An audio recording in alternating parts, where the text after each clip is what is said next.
It's over, a new round of the bizarre National Fate survival game is about to begin. Selecting people. Xingyue, what should we do? In a dorm room at Lingdu University, fear appeared on Zhang Shue's face as she looked at her roommate, Li Xingyue. In her eyes, even though she was considered a beauty, she felt ashamed in front of her roommate. Li Xingyue was the recognized school belle of Lingdu University, with a face that was fresh and pure, gentle eyes like water, skin whiter than snow, and a temperament like an orchid in a quiet valley. But her beauty wasn't cold or distant, instead, it was silly and cute. Her fair little bun-like face wore round glasses, her eyes curved into crescents when she smiled, with a small dimple on her left cheek, always tying her hair into a low ponytail, the tips always sticking up a few silly strands, wearing an oversized sweatshirt with canvas shoes. And when she got nervous, she would unconsciously pinch the hoodie strings. When she was stubborn, the tip of her nose would turn a little red, which Zhang Shui found very interesting. Of course, such beautiful and interesting moments were usually only seen by her, the roommate. As expected, Li Xingyue still acted like her usual self, steady and natural, looking up blankly. Zhang Shui, what are you saying? I didn't hear you just now. Zhang Shui touched her head inside helplessly, the fear in her heart softened a bit by Li Xingyue's silly expression. She raised her fair and pink finger and poked Li Xingyue's bun-like cheek. To be honest, it felt bouncy and soft, so much so that Zhang Shui couldn't help poking it a few more times. Li Xingyue's little face turned red instantly, even the roots of her ears became pink, and she pouted cutely. Zhang Shui, you bad woman, I'm gonna fight you. She waved her soft little hands and pounced on Zhang Shui. The two of them played around for quite a while before stopping. Alright, Zhang Shui, what did you ask me just now? Though slow to react, Li Xingyue was very serious and would always ask clearly if something was said. In the world of martial arts, they called it stubborn, hard-headed. Zhang Shui looked like she was defeated by Li Xingyue. I was saying the bizarre National Fate survival game is about to randomly pick people again. What if we're chosen? Li Xingyue tilted her head. Her big eyes like black pearls were very pretty. Whatever happens, happens then. It's not something we can decide anyway. Zhang Shui rolled her eyes hard. I knew you'd say that, I shouldn't have asked. At that moment, the sky over the whole blue star suddenly lit up, and a vast screen of heaven appeared high in the sky. And this screen was extremely magical. No matter where on Blue Star you looked from, it was always in the center, always the clearest. A booming voice echoed from the screen. The bizarre National Fate survival game officially begins open beta. The previous closed beta format of entering a copy for survival is now abolished. Players will now enter the bizarre world directly for bizarre survival. And this time the open beta will be permanent, with the number of participants increasing daily. Of course, if a participant dies, the increase doubles. Upon hearing this, both the high levels and the common people of Blue Star were dumbfounded. It's over, it actually changed. This difficulty has increased, how are we supposed to live? The bizarre National Fate survival game was a horror game that appeared 3 years ago, selecting participants from different countries to enter strange dungeons and survive to gain all kinds of resources. The more resources gained, the stronger the National Fate, which could prevent strange invasions and also obtain more supplies. Since 3 years ago, bizarre incidents of all sizes began happening around the world, making people suffer and even causing serious shortages in resources. But after the appearance of this bizarre National Fate game, the strange occurrences were slightly suppressed. As long as you won and survived in the bizarre National Fate game, you could get all kinds of resources, from daily necessities to military and aerospace materials. It's simply everything. Of course, once someone dies in the strange National Fate game, it's not just the dead person who was severely injured. Because the strange National Fate game will pour a huge amount of the strange into the failed country, leading to an invasion of the strange. Starting to randomly select participating countries. Participating countries have been determined: Zhuia country, Kimchi country, Little Japan country, India country, Jade country, Camel country, Beautiful country, Pirate country, Sunset country, Spiral horse country. Starting to randomly select participants from each country. Participants have been successfully determined. Zhuia country, Li Xingyue, Kimchi country, Jin Jixian, Little Japan country, Yamamoto Kazuo, India country, Modib, Beautiful country, Talipu. The whole internet exploded when these messages appeared. We, Zhuia, are finished. At such a critical time, we get a woman. Look at the other countries, they are all men. What are we supposed to do now? The sky is falling. Yeah. Why are we matched with these idiots? I'm seriously about to explode. Damn, what the hell, does this even make sense for us? Return it. At the beginning, when the strange National Fate game first appeared, each country's higher-ups designated specific individuals to participate in the strange dungeons. At that time, Zhuxia's top soldier king stole the show, winning many victories, making Zhuxia the final victor. But the good times didn't last long. Due to jealousy, complaints from other countries, and for fairness, the strange National Fate survival game was modified. It changed from country-designated participation to random selection within the country. This turned out to be a disaster. Zhuxia, with its large population, became a chaotic mix. Those randomly selected were either yellow-haired, didn't eat beef, or there were several little fairies. The results were predictable. Zhuia suddenly fell from heaven to hell, and these strange types of people left the Zhuia officials dumbfounded. Ms. Li Xingyue, the higher-ups asked me to tell you, since you are representing Zhuia in this competition, Zhuia can fulfill one of your wishes. As long as it's something we can do, we will try our best to make it happen, so you won't have any worries. In front of a giant white emperor warplane, Li Xingyue looked at an officer and several burly soldiers, who stood in front of her like a tall wall. Nervously, she unconsciously twisted the drawstring of her hoodie. Li Xingyue stared blankly for a while, then seriously said, I will do my best.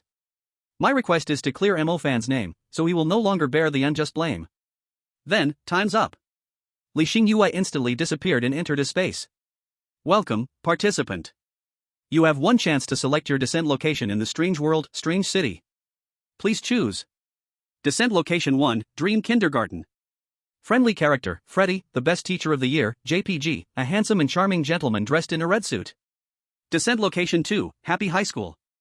Friendly character, Sadako, loves watching TV, loves studying, JPG, a cute female student with long flowing hair, a white shirt, and a short skirt with stockings. Descent location 9, Death God Pawnshop. Friendly character, Mo Fan, other unknowns. Descent location 10, Pink Dollhouse. Friendly character, Annabelle, loves pink cute dolls, JPG, a cute little girl with blonde hair, her small face is porcelain white and delicate as a doll. Chapter 2, Choice. India country, Shadow, what do you think, will this Li Xingyue from Zhuia choose? Beautiful country, Jack Mouse, I think Freddy is so handsome, this must be one of our beautiful country citizens, look at that charming smile. Sunset country, Tom Cat, bullshit, with such gentlemanly manners, how could he possibly be one of those barbarians from beautiful country, he is definitely a noble from Sunset country. Kimchi country, Pao Justice, ha. This time Zhuia is doomed again. This cute girl can act cute, but for strange survival, it has to be our Kimchi country's Jin Jixian, the super trainee who combines both beauty and intelligence. Little Japan country, Unpaid Dwandi, dead, working hard, my Little Japan is the real first. We, Yamamoto Ichifu, are the #1 in the kendo of Little Japan, this bizarre thing, just one sword strike and it's done. Beautiful nation, Jack Mouse, Dad is talking, son, don't interrupt, stop fooling around with Little Japan stuff, be careful, our beautiful nation's soldiers will teach you a lesson, our great Jin warrior, Terayama, is the strongest, he has the purest golden retriever bloodline in the world. Compared to the heated discussions in other countries, the netizens of Zhuia are now in a strange silence. Ah. Being mocked by these barbarians doesn't feel good, but when we get beaten, we have to stand at attention. The people we've selected for Zhuia have been underperforming lately. What can we do? Now we've chosen a delicate little girl, what are we going to do with this? It's true, there are billions of people in Zhuia, can't we pick someone useful? Why are they all such misfits? It's really embarrassing. Which of these 10 landing sites do you think we should choose?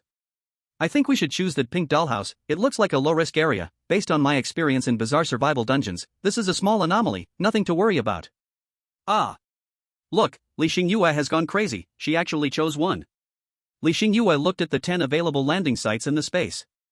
She was dragging a big cloth bag, inside which were the survival tools she prepared, water, biscuits, steamed buns, canned food, and a letter of testament. Inside, she wrote down her little secret. She knew that going to this bizarre world meant a very high chance of not coming back. What awaited her was only death. But strangely, she wasn't afraid. All she had was regret. But it seemed like this regret could be resolved in this bizarre survival. Thinking of this, Li Xingyue puffed up her little round face, raised a tender little fist, and seriously encouraged herself in front of her chest, where her feet couldn't be seen.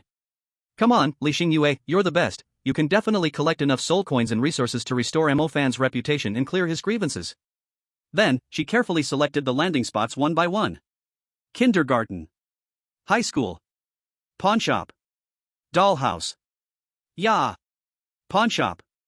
Li Xingyue quietly turned around to look at the pawnshop, silently thinking in her heart, there should be a lot of money in the pawnshop, or at least many treasures, it should be enough to help Mo Fan clear his grievances. And Li Xingyue saw that the friendly figure behind her was actually written as, Mo Fan. Countless ripples quietly surged in her heart, her eyes lit up, is it him? No. It can't be, he's already dead. And this is a different world. It can't be him, maybe it's just a coincidence with the same name. Thinking of this, Li Xingyue's eyes dimmed, and she looked a little lost. After a moment, she regained her spirits, it doesn't matter, no matter how you look at it, this place is the one with the most fate for me. Grandpa always said, trust your own judgment, make the decision you think is right, even if the whole world disagrees, so what? The road is for you to walk. So, Li Xingyue decisively chose the ninth landing site, the Death God Pawnshop. She was actually a little nervous, so she quietly clenched her little fist and silently cheered herself on. I can do it. I can do it. I will definitely succeed. I can do it. I can do it. I will definitely succeed. I can do it. I can do it. I will definitely succeed. She repeated it 3 times as usual, feeling a little more at ease. Congratulations, contestant Li Xingyue, you have chosen Death God Pawnshop, landing in progress. Whoosh! Li Xingyue's figure, dragging a big cloth bag, quietly disappeared. At this moment, with Li Xingyue's choice, most people in Zhuia were going crazy. What the hell is Li Xingyue doing? Didn't she see those 4 blood-red words? Death God Pawnshop. It's obviously not a good place, she's seeking death. Exactly. She's seeking death, but she wants us to bear the consequences. This is it, who knows which city will face a bizarre invasion this time. The 7 fools ahead let 7 cities of Zhuia fall, plunged into a weird domain, all dead. This time it's probably going to be even bigger, just waiting to die now. Little Sunshine Country, Sunshang Tiantri, ha ha. These Zhuia people are idiots, how can they compare with me, Little Sunshine's #1 swordsman, Yamamoto Kazuo, who wisely chose Happy High School, with cute Sadako-chan, she must be easy to get along with. Asan Country, Shabi, my great Asan is the real #1, the others are all trash, with our #1 warrior, General Mode, directly choosing Lucky Bathhouse, inside are beautiful Yekshas, you know Yekshas are one of the 8 divisions of heavenly dragons in Asan, didn't expect this weird world to have them too, definitely a good omen. Kimchi Country, Park Dagon, my great Kimchi is the true god, with our beautiful and strongest trainee Kim Ji-hyun Sr., how could we lose, tell me? Just a little weirdness, wouldn't the #1 idol group leader easily settle it with a charming smile? Contestants from 10 countries quickly made their choices. 10 contestants have completed their selections. Beautiful Countries Telepu chose landing site #1, Sweet Dream Kindergarten. Little Sunshine Countries Yamamoto Kazuo chose landing site #2, Happy High School. Kimchi Countries Kim Ji-hyun chose landing site #3, Weird Idol Art Center. Asan Countries Mode chose landing site #4, Lucky Bathhouse. Emerald Countries Amu chose landing site #5, Happy Library. Camel Countries Butenade chose landing site #6, Moonlight Restaurant. Sunset Countries Elizabeth chose landing site #7, Freedom Supermarket. Screwhorse Countries Yalashanda chose landing site #8, Burning Hospital. Zhuia Countries Li Xingyue chose landing site #9, Death God Pawnshop. Pirate Countries Catherine chose landing site #10, Pink Dollhouse. Weird survival game officially begins. In an instant, a terrifying blood-red light swept over the entire blue star, then instantly disappeared. Weird City, Death God Pawnshop. Li Xingyue dragged a big cloth bag, appeared in a gloomy building hall, a lantern hanging high up emitted a ghostly green light, extremely eerie. It made people feel abnormally cold.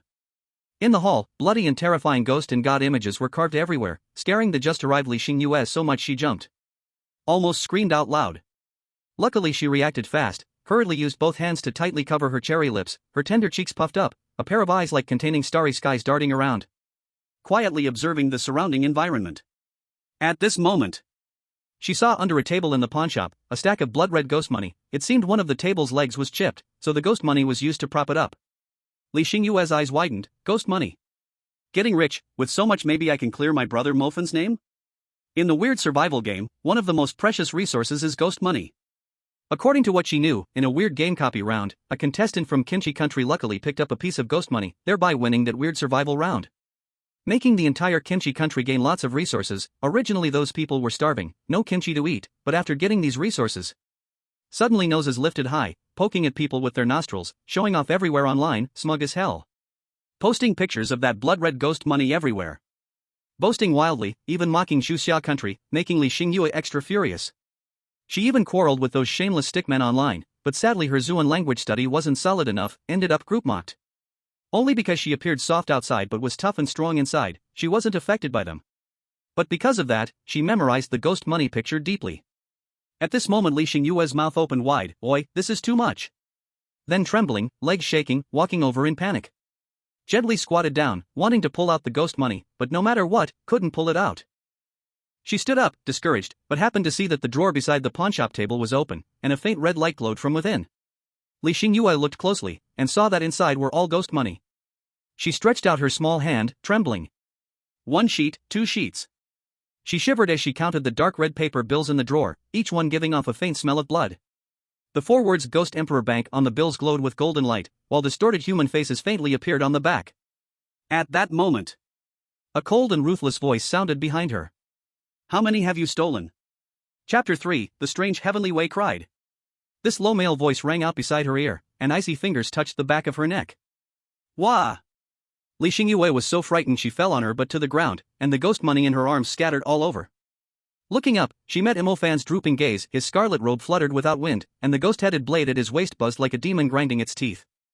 His face was cold and stern like an ice sculpture, his skin pale to the point of transparency, but his lips were blood-red as if dyed with blood. His eyes were deep like black holes. This scene caused the entire world to erupt in heated discussion. Kimchi country, appa, haha. This girl from Zhuia is done for, actually got caught alive by the strange one, too weak, too stupid, this is game over right from the start. Little Sun country, Sangha, they are always so trashy, just this? Truly disappointing, totally powerless. Jade country, Muna, isn't this already a fact? On the other side. The strange bureau chief and Tai sighed softly, everyone, things have come to this, prepare for battle. Even if the strange ones come fiercely, our Zhuia must not abandon our people. All inspection teams pay attention, activate full satellite monitoring, report immediately where a large number of strange arrivals appear. All troops take note, prepare for full-scale battle, protect our mountains and rivers, ensure the people's safety. Imofan, with a cold and merciless face, looked at that familiar face, and the damned memories buried deep in his mind awakened. That year, he was in the prime of his youth at university, full of scholarly passion, advancing toward the path of a great doctor. He held 13 SCI high-impact factor papers. And now he also had a major scientific research result in hand, writing a paper that could win the Nobel Prize in medicine. Once this paper appeared, it would shock the entire academic world, even the whole world. But Imofan found that his research achievement was stolen, and it was taken by his own institute's advisor, senior sister, senior brother, and even his girlfriend together. He was furious, reported to the school, but received a cold expulsion notice instead. He was not convinced, appealed to court, but his advisor and the others used their connections to suppress it, and even framed him with a crime of defaming high-end talent. He brought out his research result as evidence, but it became the judge's weapon, saying he stole national research results, and he was convicted of espionage, stealing state secrets. He was executed by the judge. He became the last person in the world to be beheaded and hanged. Because of this, his case stirred up heated public opinion, countless netizens cyberbullied him, called him trash, a thief of advisors' research results, said he was a traitor, a spy, a Han traitor. Countless people spat on him, felt proud to curse him. On the day he was executed, snow fell in June, and heaven and earth were shaken. His head was cut off. He died. He turned into the most terrifying vengeful ghost in the world, the red-clothed executioner. But he desperately found that the rules of heaven and earth restricted him, he could not touch a single person, he could only wander the world as a ghost. During this wandering as a ghost, he discovered that the exposure of his research result was all because of his girlfriend Xingyue. She betrayed him. Not only did she throw herself into the arms of his best brother Zhao Tian, who was also a member of the institute. Zhao Tian knew about his achievement, so he plundered his result, and colluded with his advisor, senior brother, and senior sister to frame Imofan. Push him into the abyss of sin. Just because Zhao Tian was the young master of the Xiao family, the #1 family of the Zhu clans on Blue Star. And at that time, he only found out that the only person in the world who believed him was the school beauty Xingyue, who was also his childhood sweetheart. She cried for him, appealed for him. Watching Xingyue cry sadly in front of his grave, Imofan was in unbearable pain, but he couldn't touch her. At that moment, a crack appeared in the sky and earth, and Imofan was sucked in, then fell into a strange world. He wanted revenge, he wanted to strike back, he was not willing to give up, so in the strange world, he turned into a terrifying strange being, a red-robed executioner. He beheaded for 30,000 years, becoming the strongest being in the strange world, a supreme strange emperor.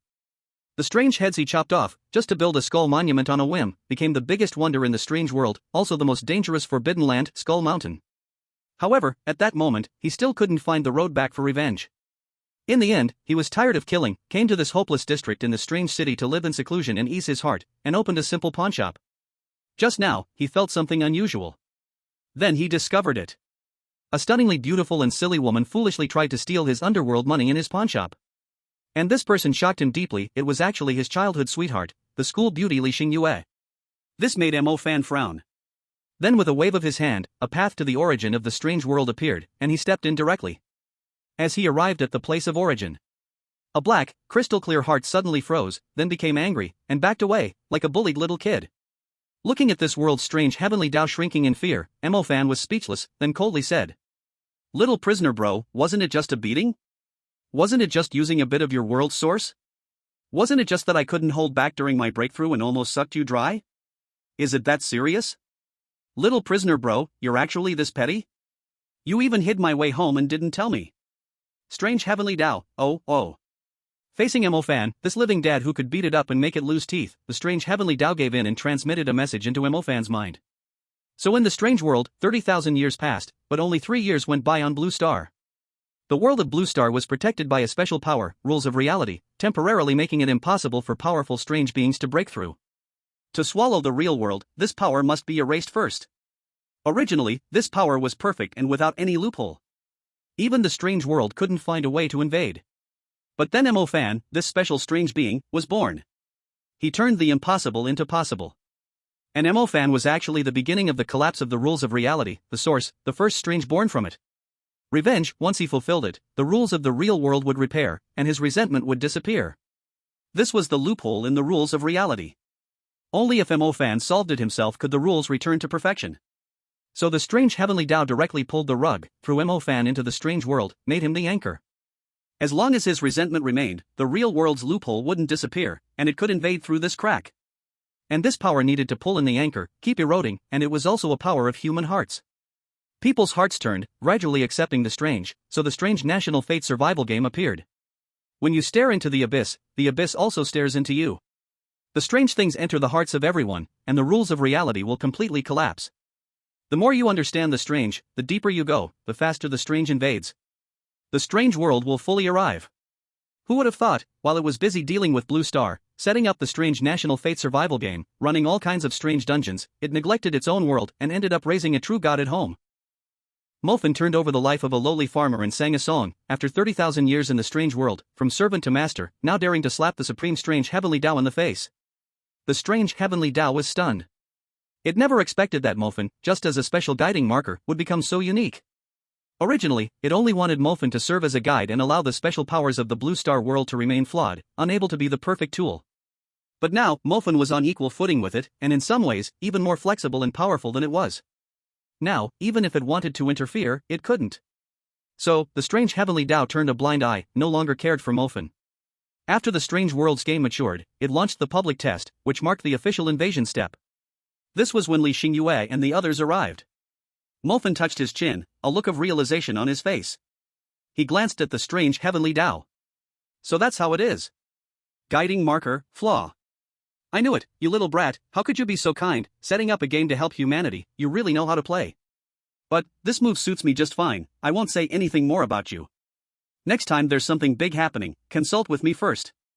Don't make your own decisions. The strange heavenly Tao. JPG, sadness, despair, crying. Now, Mo Fan finally knew where Blue Star was, but as a powerful being comparable to the world itself, under the protection of Blue Star's power, he couldn't enter Blue Star for now. Mo Fan looked at the position of Blue Star, a cold smile appearing on his face. It's time to settle everything. The strange heavenly Tao's actions didn't bother him, but they were very beneficial to him. He was very satisfied because with the invasion and consumption of the strange world, people from Blue Star would be transported to the strange world, including, of course, his enemies. Thinking of this, Mo Fan smiled slightly. Once you're in my domain, it'll be out of your control. He. Now it's getting interesting. Revenge should not be a physical task, but a true art. For him, the supreme strange emperor who had existed for 30,000 years and fought bloodily for 30,000 years, he had already become so steady that nothing, not even the collapse of the world, could make him change expression. Revenge was the same. And, time was the one thing he had in abundance, so he had plenty of time. Now, all he needed to do was let the bullet fly for a while. I look forward to your arrival. Then Mo Fan withdrew his gaze, ignoring the strange heavenly Tao, and stepped away from the origin of the strange world.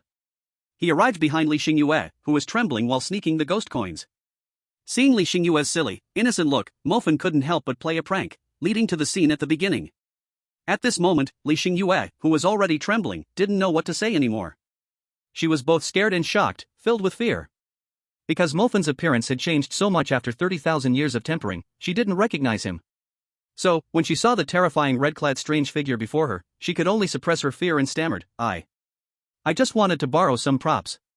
She hurriedly gestured, the school drama club is putting on a Chinese ghost story. Mo Fan looked at Xingyue's small hands nervously twisting the corner of her clothes, her little face turning red. A playful glint flashed in his cold eyes as he secretly laughed. She's still so pure and adorable, hasn't changed at all. When she lies, she blushes, and she always grabs the corner of her clothes, unsure of what to do. Mofan slowly crouched down, his pale fingers pinching a ghost coin. The paper bill suddenly ignited with ghostly blue flames, casting an eerie glow on his face as he coldly asked, "Do you know what this is?"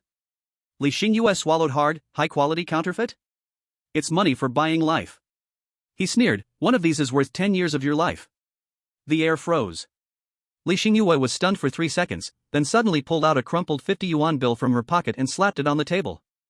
Then I'll redeem it. Is this enough?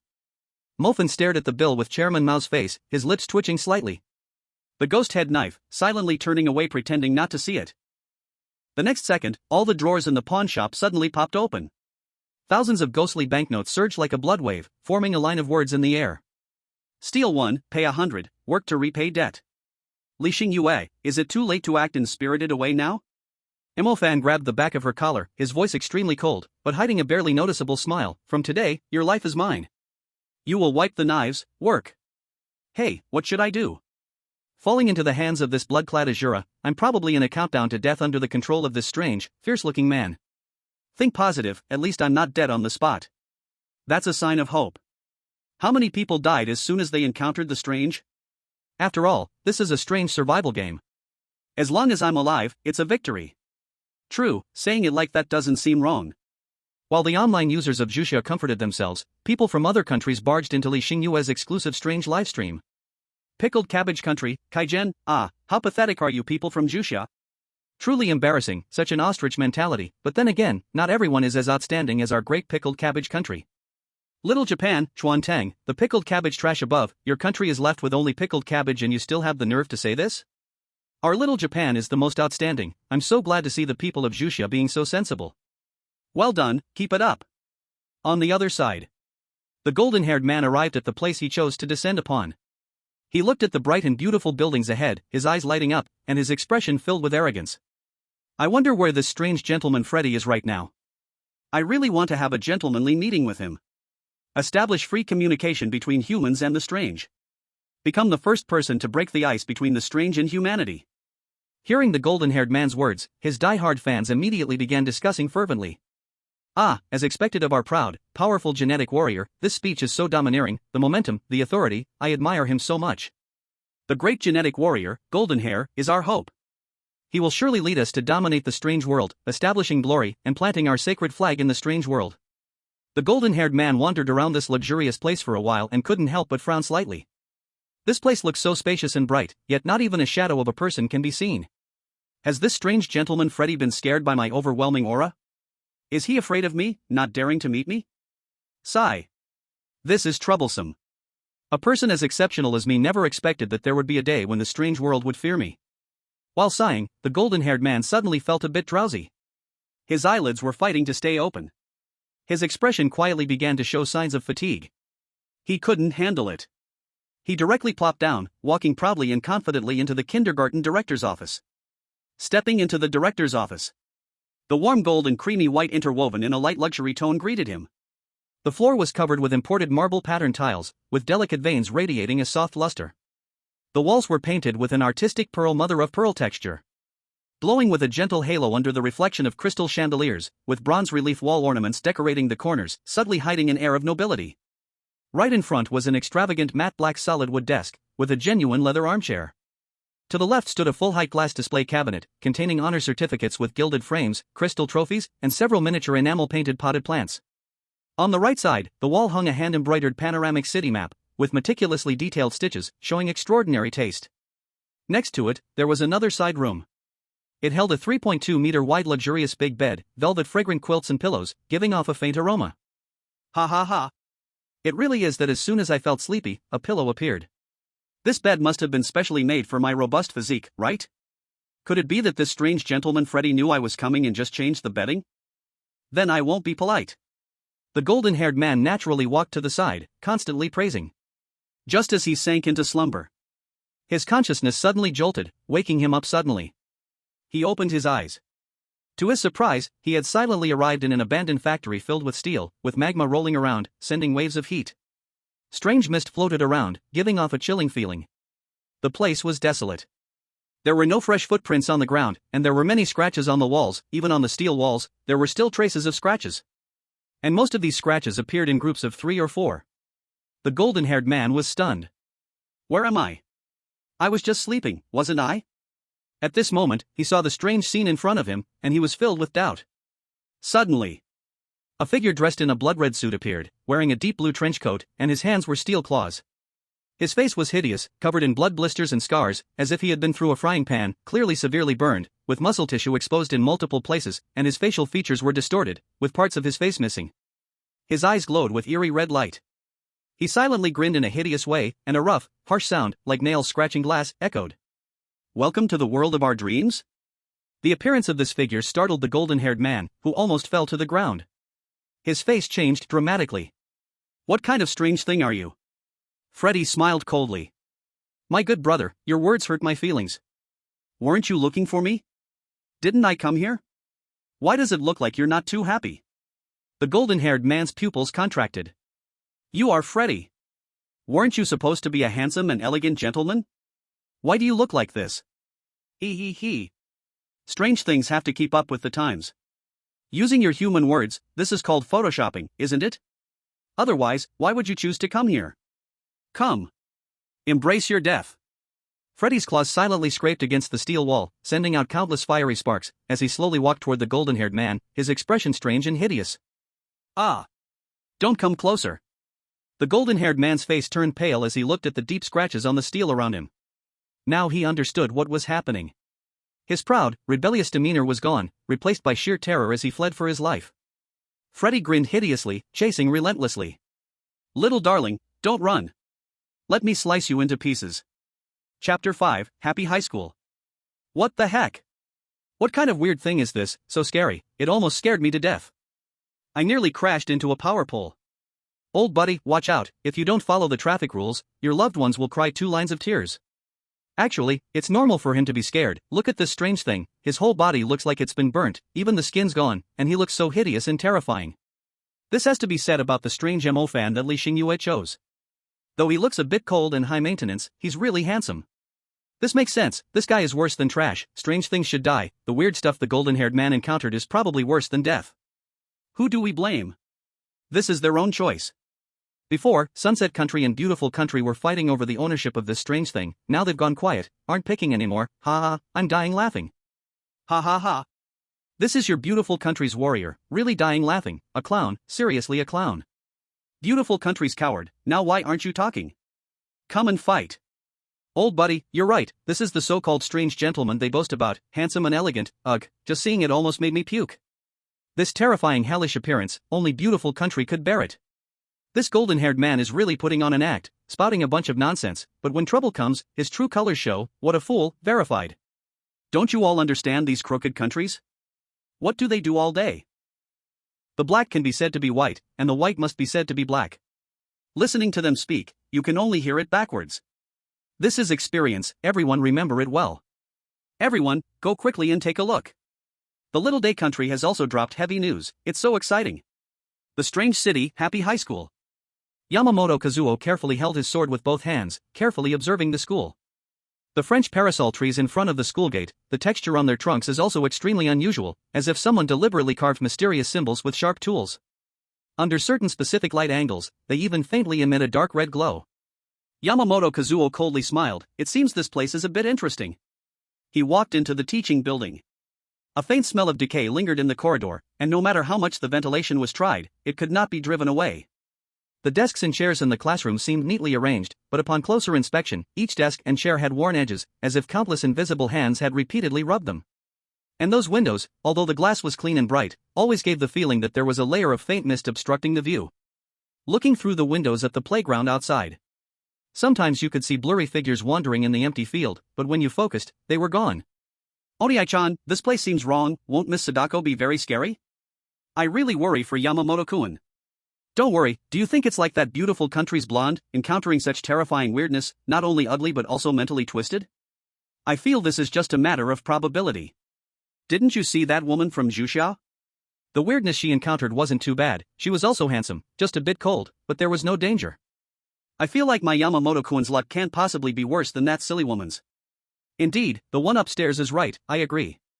And speaking of which, who is Yamamoto-kun? Can that woman from Zhuia compare? There's no comparison at all, it's like comparing a dragon to a worm. Yamamoto-kun is the best swordsman in our country. Even if he encounters weirdness, it would only be a tool to add glory to him. Actually, everyone, don't think of Sadako-chan as so bad. Look at this name, this outfit, so cute and obedient, how could she be a bad weirdness? Yes, Sadako-chan must be better than that cold and emotionless weirdness emo-fan. She will definitely help our Yamamoto-kun. Didn't you see that when choosing at the beginning, the pretty and cute Sadako-chan was called a friendly figure? How could she be bad? Anyway, I don't believe it. Yamamoto Kazuo walked around this strange campus, and aside from feeling that it was indeed a bit strange, he really didn't discover anything else. At this point, he quietly breathed a sigh of relief. Being chosen by this strange national survival game, in fact, he was rejecting it in his heart. After all, in Little Day, he not only had a superior position, but also enough capital. He was not from the bottom, so why fight for survival, risking his life just to make ends meet? Even if he died, as long as he fought, there would be a generous welfare to benefit his family. But, this strange national survival game wasn't something he could just reject.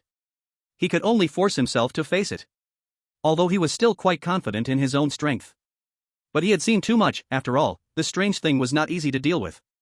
In recent years, as people understood more about the strange and the national survival games, it had already made everyone know that these strange things actually come in different levels of power. They were divided into minor strange, major strange, white-robed, black-robed, red-robed, great evil, natural disaster, eternal damnation, strange god. And Yamamoto Kazuo had a very clear understanding of his own strength. If he encountered a minor strange, with the swordsmanship he mastered, he wouldn't be afraid, and could even fight and slay it. But once he encountered a major strange, or even stronger, then he was done for. In these 3 years of strange dungeon survival, most of what had appeared were minor stranges. Countless lives have been lost in a bloody mess. And the great demon is extremely terrifying. It is a truly ancient evil spirit, and with just a breath of its eerie energy, dozens of people can be killed. Above it, the white-robed figure is even more terrifying, known as the white-robed evil spirit, extremely fierce. Once such an evil appears, you can forget about surviving. In the Eerie dungeons, encountering an evil spirit like this means certain death. No one has ever survived in a dungeon with an evil spirit of this kind. Above the white-robed evil spirit, there is the black-robed evil spirit, called the death spirit, and the red-robed evil spirit, called the fierce spirit. Beyond that, they only exist in legends. They have never appeared before. The only time a red-robed evil spirit appeared was when a small country was invaded. It was a world of chaos, with thousands of evil spirits. The red-robed evil spirit was revered and instantly wiped out the entire small country. The entire country is now shrouded in eerie mist, becoming a true forbidden zone, and no one dares to go there.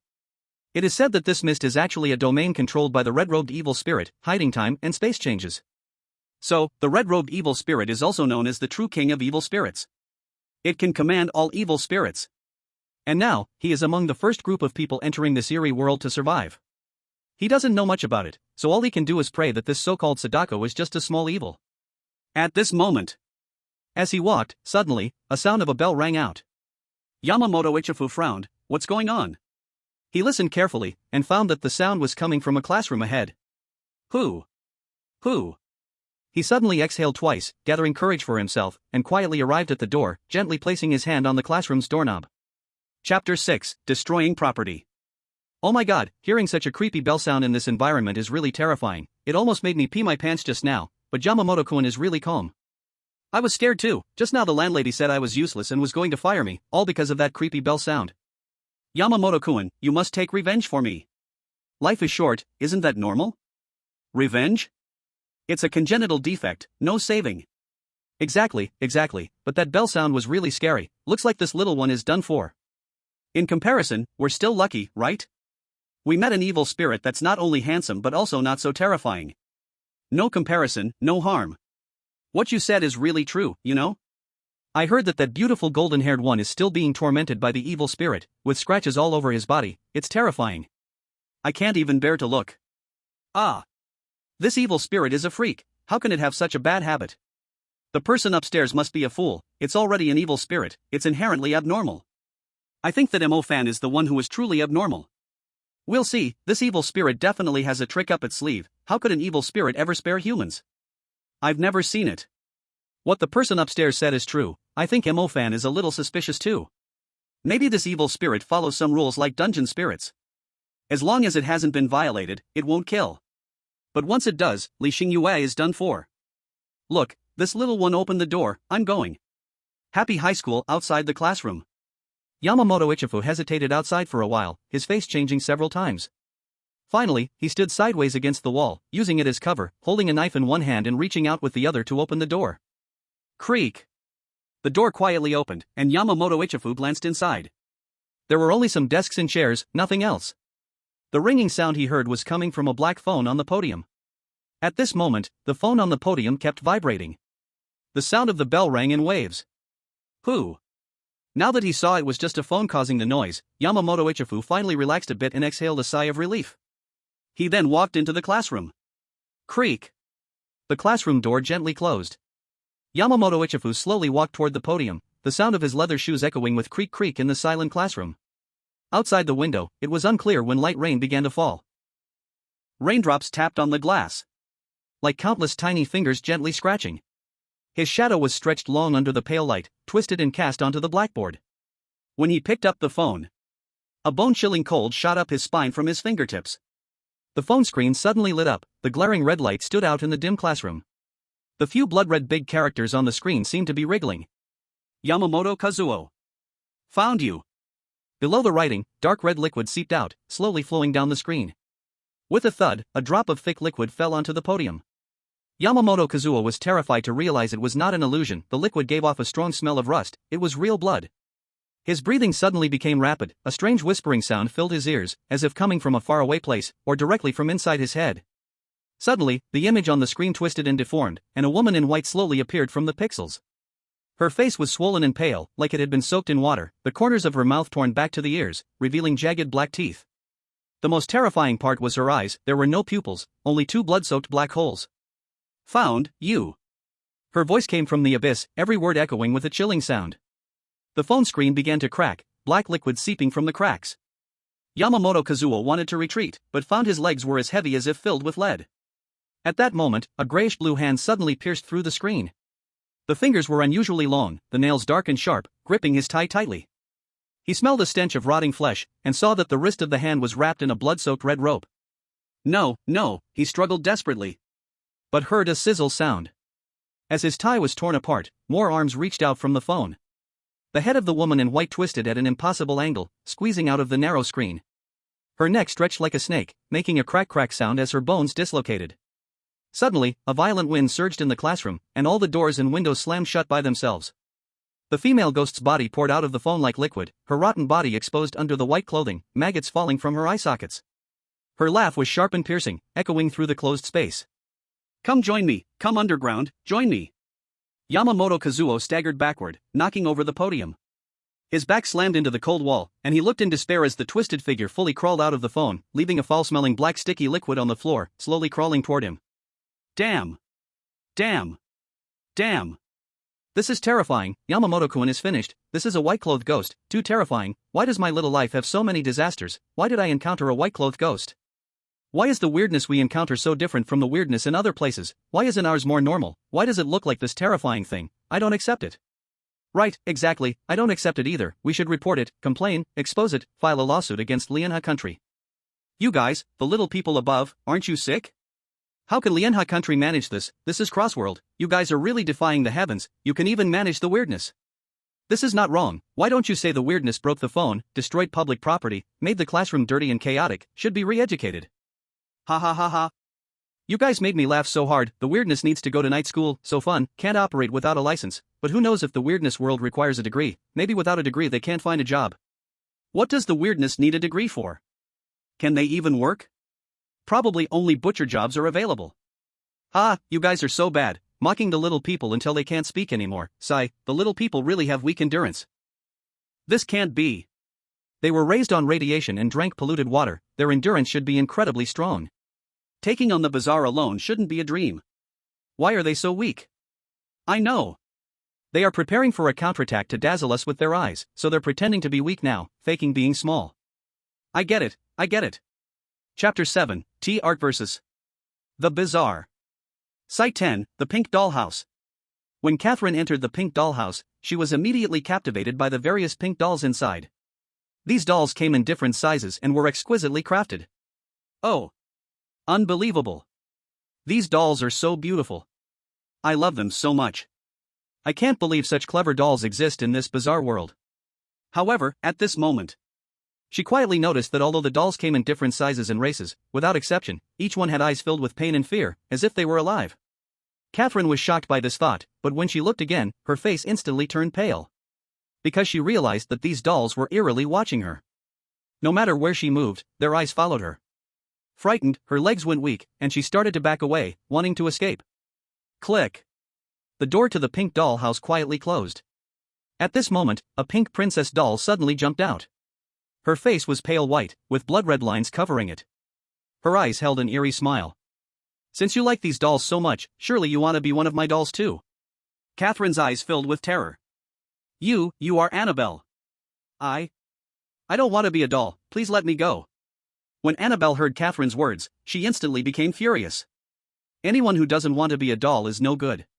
So, I'll punish you by turning you into my maid doll. In an instant, countless threads shot out from her body, each one connecting to a doll. Then, all the dolls' eyes lit up with a red glow, coming to life. They rushed toward Catherine. In despair, Catherine was surrounded by the dolls, and in the end, Annabelle turned her into a blonde, blue-eyed, fair-skinned, beautiful maid doll in a pink outfit. Annabelle looked at her creation. Her ceramic mouth cracked open, stretching all the way to her ears, and she let out a terrifying, grotesque laugh. Ha ha ha! A perfect masterpiece. Seeing this scene, everyone in the pirate kingdom collapsed. Ah! No! Our Catherine! This damn bizarre, it turned her into a doll. How twisted! It's over. Oh god, our country is finished. This damn bizarre game doesn't give anyone a chance to survive. How are we supposed to play now? Why? Why didn't this bizarre give our Catherine a chance, while that blood-robed bizarre emo fan from Zhuia kingdom let that star Moonly live? Even working is fine. Boo-hoo! Ha! Seeing the other country's contestants, I finally understand that working has become an unbeatable path. Who needs anything else? The old buddy isn't wrong, but unfortunately, God doesn't protect them. They should be praying to Annabelle to let their contestants survive. She's the god of the pirate kingdom now, deciding their country's fate. Think again. Asking the bazaar for help? It won't eat you up, at best. Just look at the Koreans and you'll understand. Site 3, the Bazaar Idol Art Center. Xingyue is one of the 3 female contestants in this bizarre world survival game. She is sweet and lovely, with porcelain white skin. Her almond-shaped eyes are always filled with a smile, and her lips curl up slightly, giving her a natural charm. What she excels at most is the centuries-old tea art tradition of kimchi country. He, no one can resist falling at my feet. She confidently flipped her long, black hair, her fingertips lightly brushing her fiery red lips. Surrounded by the fragrance of tea, her smile became even more captivating. However, the moment she stepped into the Bazaar Idol Center, the air suddenly turned cold and sticky. The walls around were covered with dark red, vein-like patterns, the ceiling hung with rotten stage curtains, and from deep within, a twisted, distorted song could be heard, as if countless people were painfully singing together. Welcome, new trainee. A hoarse, eerie female voice came from the darkness. Then, a giant figure slowly wriggled out. It was the strange supervisor, the snake woman of the musical play. Her upper body was that of a seductive woman, her skin pale as paper, her lips crimson as blood, and her lower body was a thick snake tail, its scales black as ink, making a nauseating screech as it dragged across the floor. Xingyue suppressed the fear in her heart, still wearing a sweet smile on her face, elegantly taking out a tea set with her fingertips and softly saying, "Supervisor, how about we have some tea first and talk slowly?" The snake woman tilted her head, her lips slowly curving into a grin that stretched to the roots of her ears, revealing a mouth full of sharp teeth, and a low, sinister laugh bubbled from her throat. Tea? I don't drink tea. Her voice suddenly became sharp and shrill. I prefer fresh meat. In the next second, her neck stretched out violently, her head shot forward like a snake, her blood-red mouth instantly expanding to a terrifying size, and she sank her teeth into Xingyue's shoulder. Ah! Xingyue's scream was abruptly cut off as her body was dragged by the snake woman, slowly being swallowed into her throat. Her legs kicked wildly in the air, but the snake woman's throat seemed like an endless abyss, its muscles squirming as she was consumed inch by inch. Gulch, gulch. The sound of swallowing was eerily clear in the dead silence of the theater. Finally, the snake woman licked her lips contentedly, and one of Xingyue's high heels fell to the ground with a thud, its tip twitching slightly. Next, who will it be? She smiled ominously, her snake tail slowly sliding into the darkness, leaving behind a sticky pool of saliva and the faint scent of tea in the air. Damn it, our strongest trainee, this cursed creature doesn't show any mercy, such a beautiful girl, how could she be treated so roughly, just killed and swallowed like this? Whoa, my goddess, you left like this, I'll never see your black stockings performance again, it's too painful. It's all the damn Zhuia country's fault, they passed their bad luck to our country, otherwise, how would our goddess just die like this? It shouldn't be like this. Damn Koreans, shut your mouths, what do you mean by our country's bad luck? Wasn't it your own contestant who was unlucky? Don't blame me. Koreans are always like this, it's your own fault, don't you know how to reflect? This strange survival game is too difficult, I've seen so many people from other countries die, many of the strange ones are at least wearing white clothes, so terrifying. Ah, our Xingyue is the best choice, being alive is a blessing, unlike this kimchi country's Jin Jixin, who still wanted to perform tea art. Let's see if tea works on a strange creature, ha. Chapter 8, Eerie Broadcast, Pangu War Constructs Giant Spirit Warrior. Eerie Broadcast. Location 1, Dreamy Kindergarten, Big Beautiful Country Golden Hair Deaf. Location 2, Happy High School, Little Day Country Yamamoto Kazuo Deaf. Location 3, Eerie Idol Art Center, Kimchi Country Jin Jixin Deaf. Location 4, Lucky Bathhouse, India No Name Deaf. Location 5, Happy Library, Jade Country AMU Deaf. Location 6, Moonlight Restaurant, Camel Country Budenad Deaf. Location 7, Free Supermarket, Sunset Country Elizabeth Deaf. Location 8, Burning Hospital, Snail Country Pressure Mountain Deaf. Location 10, Pink Dollhouse, Pirate Country Catherine Deaf. As a result, 9 participants from 9 countries have died, and these 9 countries will randomly face eerie natural disasters. Zhuia country's Xingyue survived the first day successfully. In recognition, the Zhuia Kingdom is awarded a super aerospace technology package, including but not limited to, the complete design and research blueprints for the large aerospace strategic carrier platform Phoenix and the complete design and research blueprints for the Xingtian tactical mech. At the same time, since Xingyue from Zhuia Kingdom is the only survivor, a super doubled reward is granted to her. Super doubled reward, Pangu War Construct Titan, Super Artificial Intelligence Mech, towering 380 meters, powered by a super compressed solar core, with the main weapon, the Panga's axe-shaped particle-cutting giant blade, long-range strike weapon, the Tianshu Star falling orbital cannon, and defensive weapons, the Xuanji Star shield and the Zy thunderstorm array. The next round of the Bizarre National Fortune survival game will commence in 1 hour for participant selection. Please look forward to it. At this moment, the strange announcement set the world ablaze with chatter. I refuse to accept this, how does Zhuia deserve such benefits? Xingyue is from our Kimchi Kingdom, her ancestors are from our first family, the Li family. This reward should be given to our Kimchi Kingdom. How shameless. Brothers, if those guys cared about their dignity, they wouldn't be who they are. Don't you know that the average Korean gets plastic surgery? Their faces have been thrown away long ago, they truly understand the essence of shamelessness, face swapping. Brothers, don't argue with those who can't reach the grapes and complain they are sour, it only lowers our standards. Let's go watch the official live test of the Pangu War Construct Titan, it's so powerful. Zhuia Kingdom. Red Dragon Military Equipment Testing Ground. Hello everyone, I'm your military equipment reporter, Xiao, here to bring you this extraordinary Pangu War Construct Titan testing report. A delicate young woman in a white traditional dress, holding a silver microphone, presented herself with an exquisite smile to the camera. Beside her stood a gray-haired old man, his face, though yellow and wrinkled, was lit up with a complete smile and genuine joy. And in the center of the testing ground behind them stood a towering steel giant, its figure obscuring the sun, casting a shadow that filled people with awe. This was the only star of the live broadcast, the Pangu War Construct Titan. As everyone watched this gigantic steel giant, they were all stunned, mouths agape and speechless, captivated by its imposing presence. Haha, now I finally understand why mechs represent a man's romance. This, Pangu War Construct Titan, is so incredibly cool, I just want to pilot it myself. No, just to see it with my own eyes is enough for me to leave without regrets. Brothers, it's a day of great joy, don't talk about dying, this is a day we deserve to celebrate. I've already opened champagne to toast, JPG. Mu Tai. As for the rise of our Zhuia, we look to this day, once the Pangu Titan emerges, who can rival it? Everyone must have been waiting a long time, so let Xiao introduce our most professional military industrial expert, Academician Sun Xingyue, to share about our star of today. Xiao then gracefully walked with the microphone to Academician Sun, filled with respect. Academician Sun. Hello, I believe our audience can't wait any longer. Can you introduce this newly acquired Pangu War Construct Titan, and tell us what makes it special and how powerful it is? Xiao gently presented the microphone in front of Academician Sunday. Let me, this old man, introduce it to you. Academician Sun's expression was excited, overflowing with smiles, his eyes couldn't hide their fiery enthusiasm.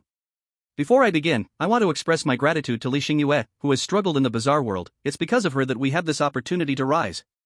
Ah, that poor child. While speaking, Academician Sun's eyes turned red. Then bowed to the camera. At this moment, the bullet comments flooded in. Thank you, my Zhuia Xingyue.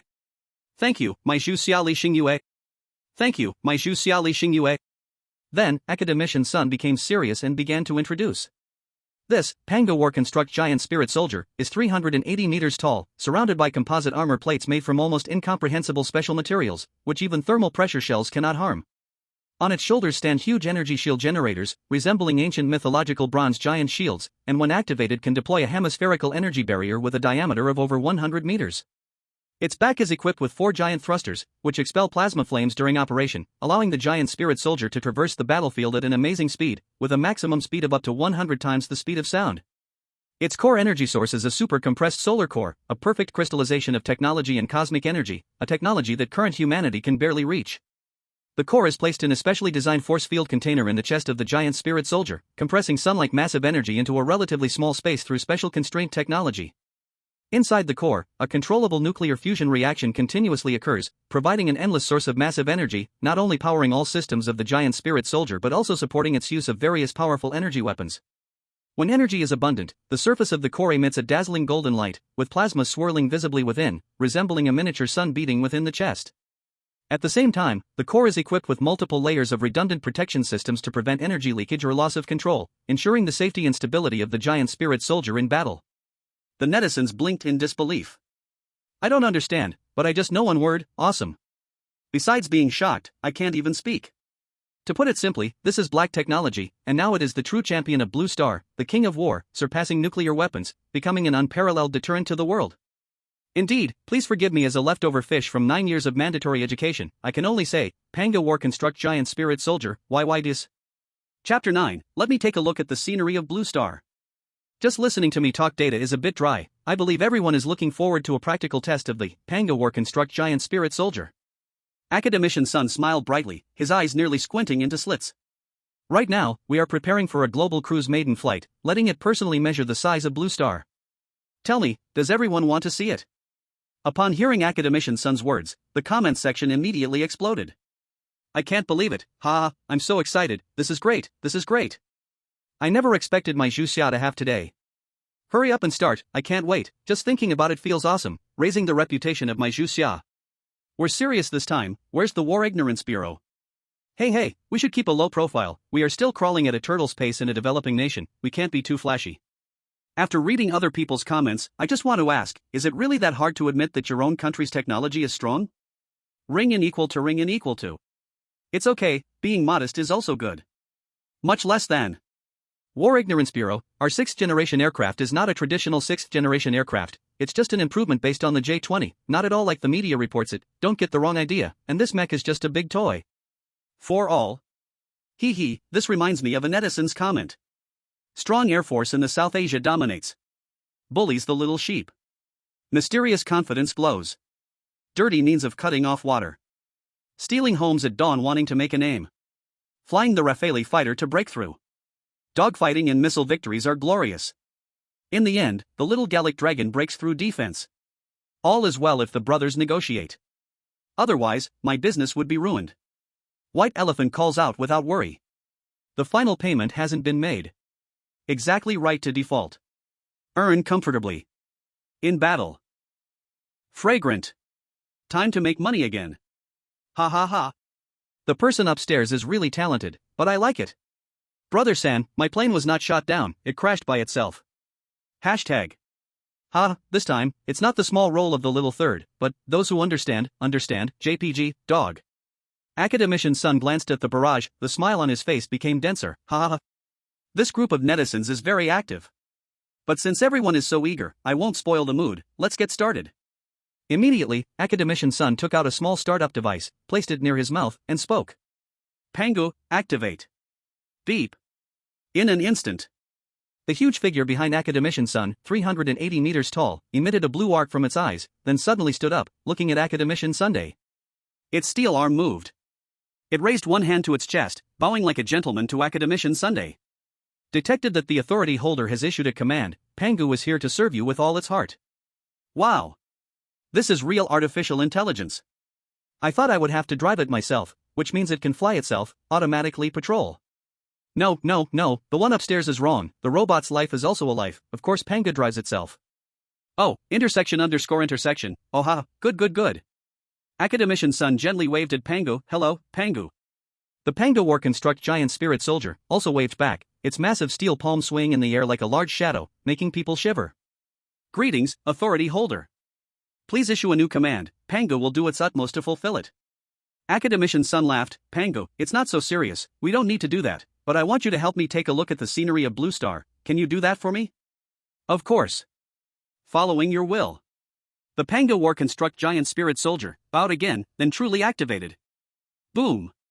The hundreds of meters tall body directly lifted off the ground, like a titan mountain, soaring to the heavens, creating terrifying sound waves. Beautiful nation. Leader Heishin angrily smashed the screen in his hand to the ground. Crash. The electronic screen shattered into countless pieces. What does Zhuia want to do? This is a provocation against my beautiful nation. I will never allow it. My beautiful nation is the only overlord of Blue Star. Order the 1st and 2nd aircraft carrier formations to cruise to the key location. Be sure to intercept this Pangu outside our airspace. If it circles our airspace, I won't be able to keep my job. The female assistant beside him listened, trembling in fright, not daring to speak. Heishin roared in anger. What, are you mute? Hurry up and execute the order. The female assistant hesitated and spoke. Leader, are you sure you want to do this? This might cause a stir in the alliance, especially from the parliament. They might think you acted on your own. Heishin spat in disdain. With disgust, he said, those fat cats in parliament only know how to pursue personal interests. Everything requires a resolution, and once a resolution is made, there's never a day for it again. By the time they're done, I'll also be finished. I command you in the name of the alliance leader, execute immediately. The female assistant hurriedly nodded. Forward unit, you are about to cross the high seas airspace, about to enter another country's airspace, please return immediately, otherwise, you will face sanctions. Mississippi Sea. 2 giant aircraft carrier formations formed a massive iron wall, sealing off the entire maritime area. Even a bird flying up would face their sanctions. At this moment, the 2 aircraft carrier formations saw that Pangu war construct giant spirit soldier, flying in the sky and directly issued a warning. A blue arc of lightning flashed in the eyes of Pangu war construct giant spirit soldier. Low-tech toys detected ahead, threat level, none.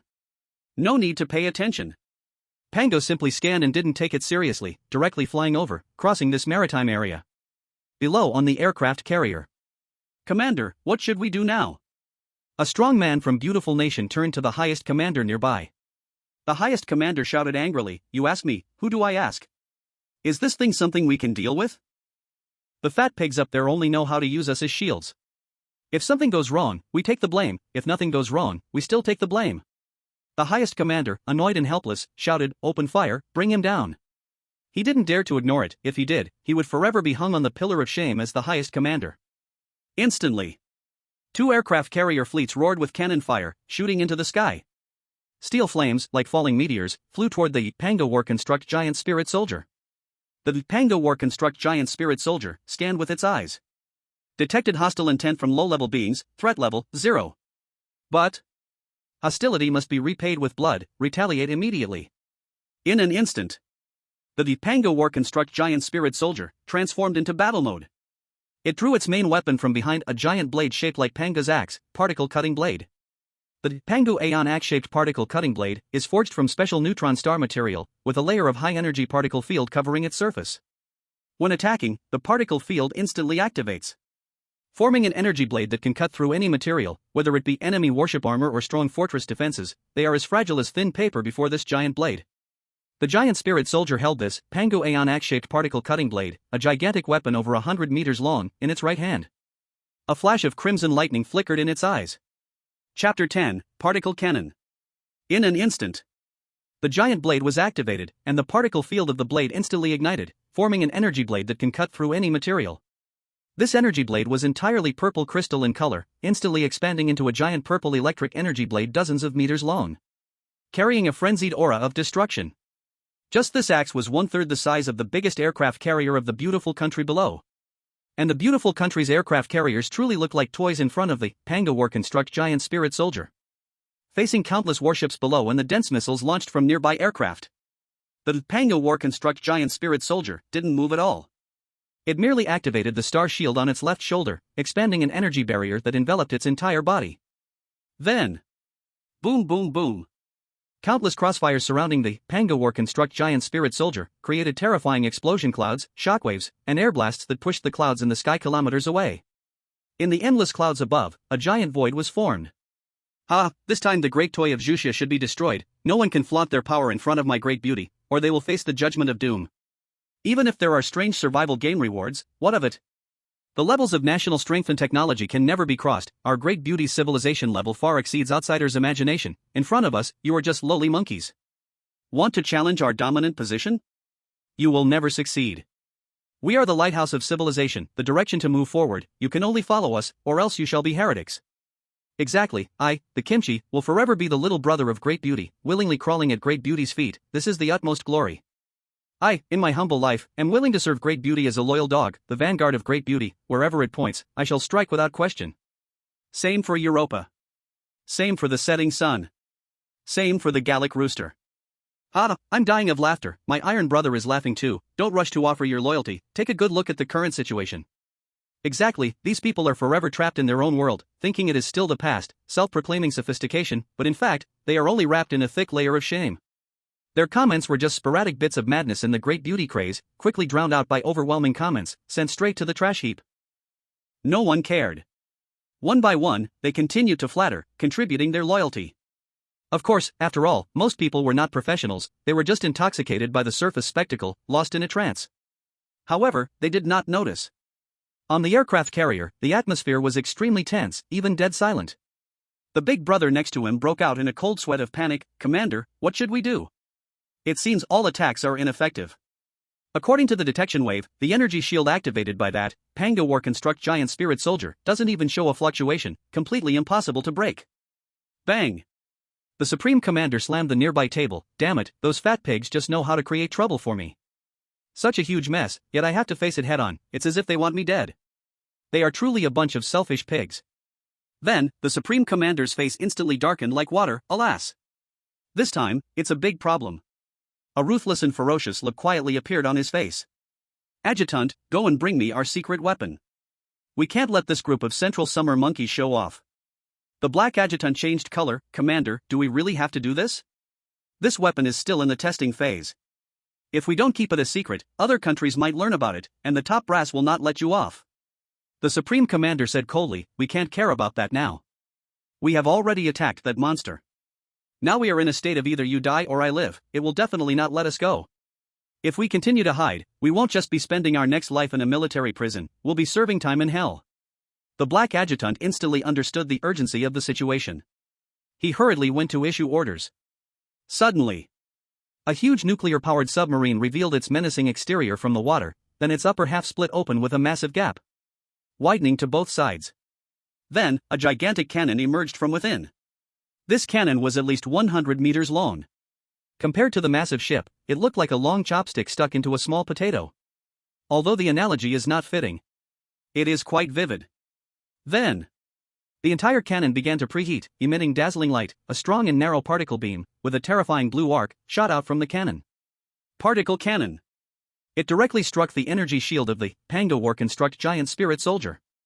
This scene instantly raised worries among some knowledgeable people in Central Summer. Isn't this a particle cannon? This great beauty stealthily developed and equipped such a weapon. Can our Pangu withstand it? I don't know for sure, but on the surface and in theory, this particle cannon is likely capable of breaking through Pangu's energy barrier. I didn't expect this great beauty to have such a terrifying weapon. It's truly a silver coin. Who doesn't have a trump card? I just can't believe that our Central Summer, under the command of the Battle Ignorance Bureau, doesn't have any secret weapons. Otherwise, it wouldn't be possible for Pangu to be so arrogant and run around the world. But I feel, looking at this situation, Pangu is in danger. After all, this is a terrifying particle cannon. However, something that stunned everyone happened. The terrifying particle beam from the particle cannon struck the Pangu's energy shield, and did not even create the slightest ripple. It was as if it hit thin air. It was directly absorbed by the energy shield. Then Pangu moved. The propulsion system in its legs instantly exploded, with 12 large anti-gravity engines and 16 auxiliary thrusters fully cranked up to maximum speed. Whoosh! In an instant. Before all eyes could react, In its hand, Pangu's open sky axe-shaped particle-cutting giant blade, with a huge purple energy blade. One axe, one shot. The planes in the sky fell like dumplings, splitting in two and plunging into the water, creating beautiful fiery rain. Then Pangu had already arrived at the aircraft carrier fleet. With just a few simple slashes. One by one, steel giants sank into the sea, unable to keep up with Pangu's hacking speed. The fleet had not completely sunk. Pangu was already done cutting. However, in the blink of an eye, only a single main aircraft carrier remained, floating alone on the ocean. The Black Deputy's face was filled with terror. "Sir, what should we do?" The highest commander at this moment was pulling at his hair, making it look like a bird's nest. His eyes were dull, and his lips trembled. "We are finished. I was so foolish, truly. I shouldn't have listened to the higher-ups, nor should I have attacked. I was so foolish, truly." Chapter 11: The Ultimate Villain Behind the Scenes. Watching two invincible aircraft carrier fleets be defeated like this, the beautiful nation and the beautiful nation's beauty collapsed. "This is impossible, this absolutely cannot be. That is an aircraft carrier fleet, not a toy. How could it be so easily? Why is our beautiful nation so pitiful? I don't believe it. The sky has collapsed. I just heavily invested in military stocks of beautiful nation, and now I get this. I can only go to the rooftop. Our privileges, our advantages, our benefits, all gone. This battle is comparable to the Battle of Waterloo. This is killing our beautiful nation. We know we were wrong. Please don't destroy our last aircraft carrier, I beg you." But the Pangu War Construct Giant Spirit Soldier did not care about any of this at the moment. It looked at the lone main aircraft carrier below, its eyes blazing with fiery electricity. "Activate Celestial Pivot Star Falling Orbital Cannon." At this moment, the 12 massive Celestial Pivot Star Falling Orbital Cannons mounted on Pangu's back suddenly began to charge. Blue-white light accumulated at the cannon mouths. This is the Celestial Pivot Star Falling Orbital Cannon, not meant for aircraft carriers. This is a true terrifying weapon used for interstellar warfare.